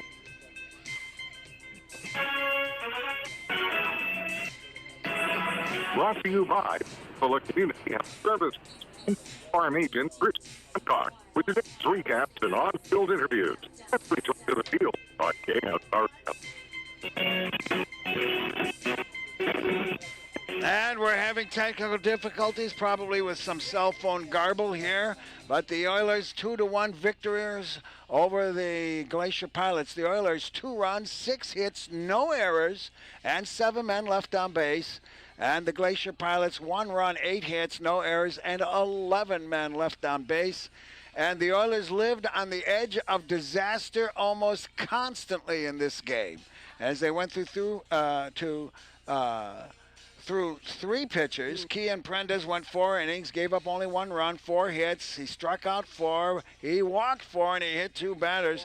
DeMaio went 4 innings himself. He allowed no runs, gave up 3 hits, struck out 1, walked 1. And O'Connell here in the 9th inning. Wow, here's what happened. Coleman lined softly to second base where Lopez grabbed that one. It was right at him. Then Cooper Kunis beat out an infield hit.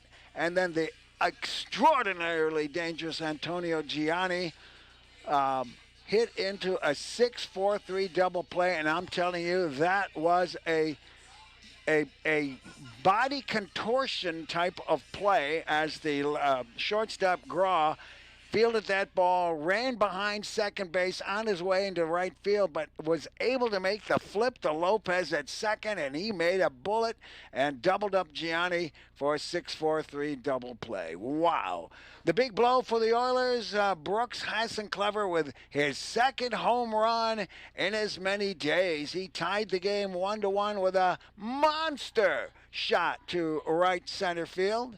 And previously he had walked, been hit by a pitch, and he walked again as they were trying to get around him as much as they could. So I'm going to ask Dylan now to go ahead and interview these guys. Once again, the Oilers victors here, 2 runs, 6 hits, no errors, 7 men left. And the Glacier Pilots 1 run, 8 hit, no errors, and 11 man left on base. We would like to have Kian Prendes come on up here. Kian, before he interviews you, I'm going to tell you, you lived on death row every inning, didn't you?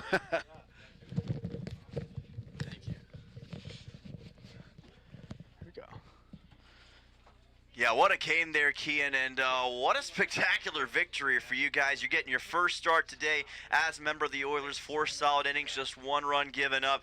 How did it feel, first off, to be out there playing for the Oilers today? Oh, man, it was great.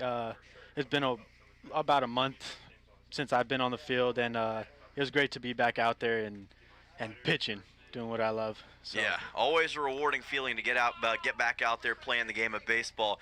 From what you saw early on with the Pilots as the game progressed on, how did you adjust your pitching style to what you saw from the Pilots' bats? Well, I kind of struggled at first. I think I was a little amped up. Energy was high, a little nervous. But I just hit my spots, threw the fastball, and kind of let them get themselves out, let my defense work, and, yeah, that's how I adjusted.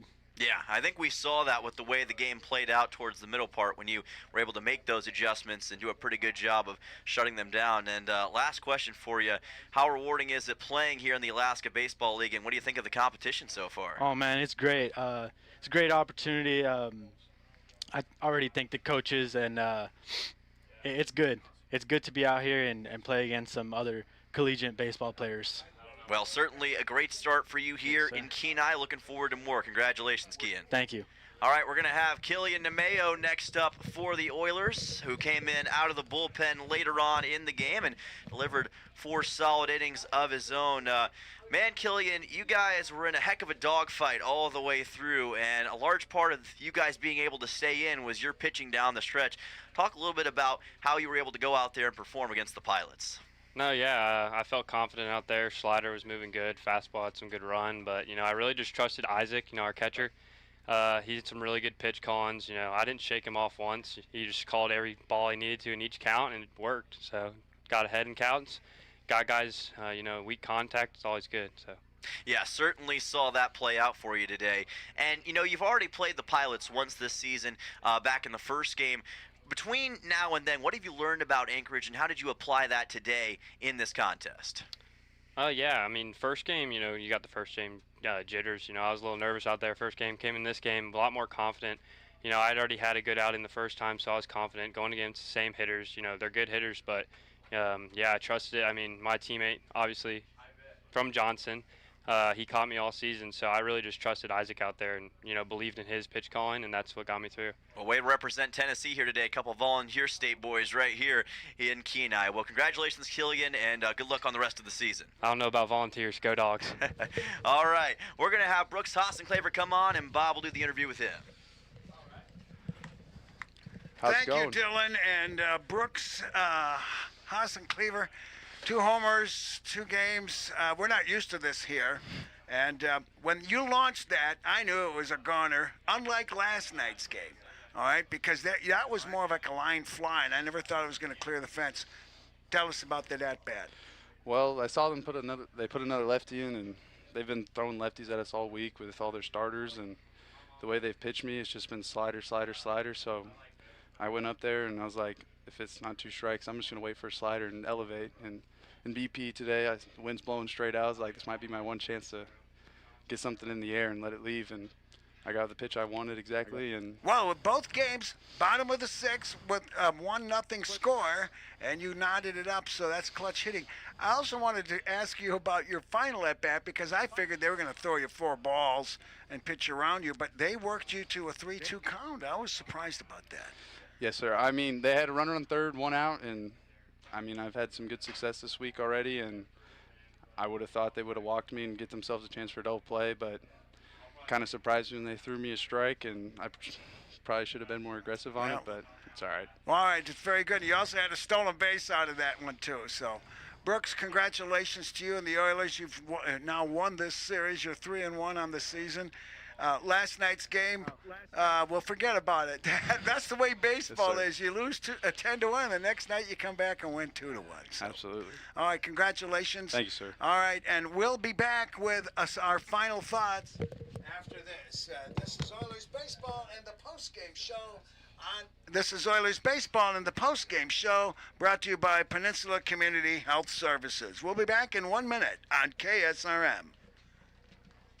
When you've been involved in a car accident, getting healthy is the most important thing. Having an advocate that can go out and get a full and fair recovery for you should not be something that you have to worry about. When people have been injured and suffered catastrophic injury or huge medical bills, other insurance companies can come and try to reduce your recovery. It's imperative to have someone that knows how to fight with these insurance adjusters look out for your interests. At Earhart, Elsner, and Cooley, we want to add value to your case to ensure a maximal, fair recovery. Hello, I'm Marty Hansen, owner and manager of Eyewear Express. Let's talk about your money. Let's talk about getting up at 0 dark 30 to make a buck. Whether you're working in the hospital, one of our schools, or in the rain and snow, or you spend weeks away from your family, Eyewear Express knows the value of your money, and we promise the glasses we sell you mean as much to us as your money does to you. Eyewear Express will build you eyewear that are worth the money you use to pay for them. Expect the best from Eyewear Express, located in the Peninsula Center Mall, Soldotna.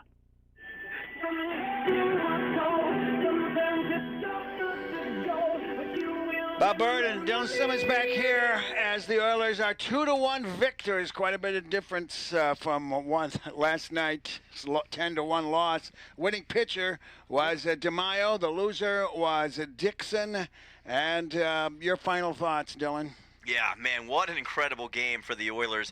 And, you know, missed opportunities for the Pilots tonight, 11 runners left on base. But that's a great testament to just how well this Oilers defense played from start to finish, helped keep them in the game. And, of course, Brooks Hossenclaver and Owen Musil getting the winning RBIs for the Oilers in this contest. What a way to overcome that 10-1 loss yesterday. Oilers officially claiming the series, and they'll have a chance at win number 4 tomorrow afternoon. All right, and I have to compliment the fans here. They have turned out and gone through the admission prices and given the Oilers the support that we so badly need. So congratulations, and the game time tomorrow, 2 p.m. after church. Get down here and enjoy a baseball game. All right, for Race back at the studio and Dylan right here, this is Bob Bird. Once again, the final score, the Oilers 2 and the Pilots 1. This is Bob Bird saying thank you for letting my voice be your eyes. Good night, everybody.